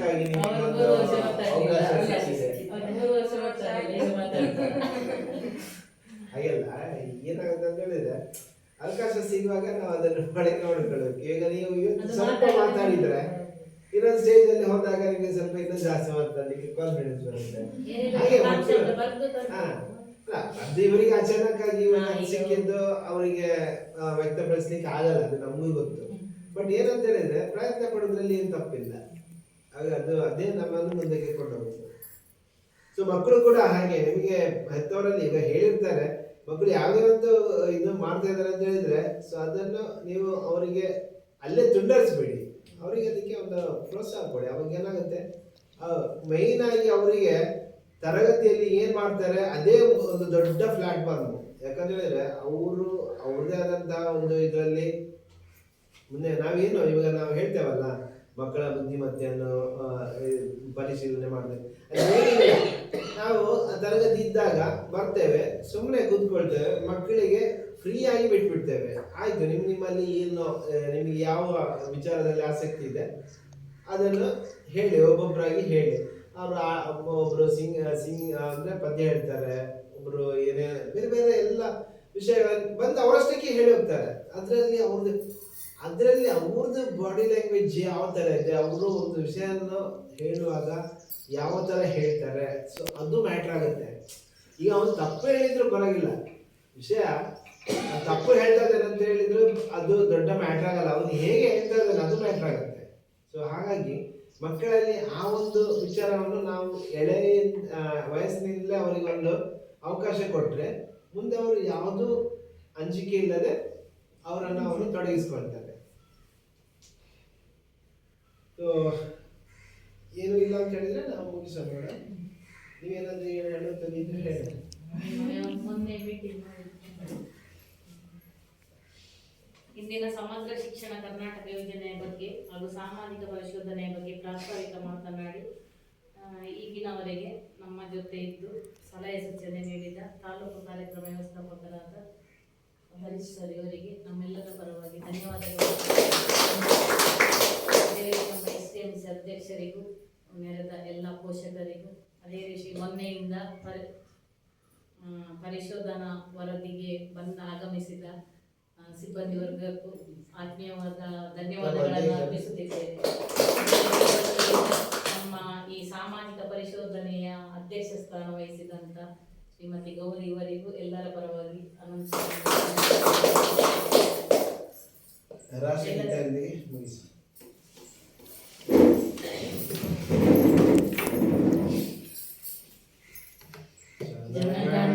ಜನಗಣಮनाधिनायक जय हे भारत भाग्य विधाता, पंजाब सिंधु गुजरात मराठा द्राविड उत्कल वंगा, विंध्य हिमाचल यमुना गंगा उच्चल जलधि तरंगा, तव शुभ नामे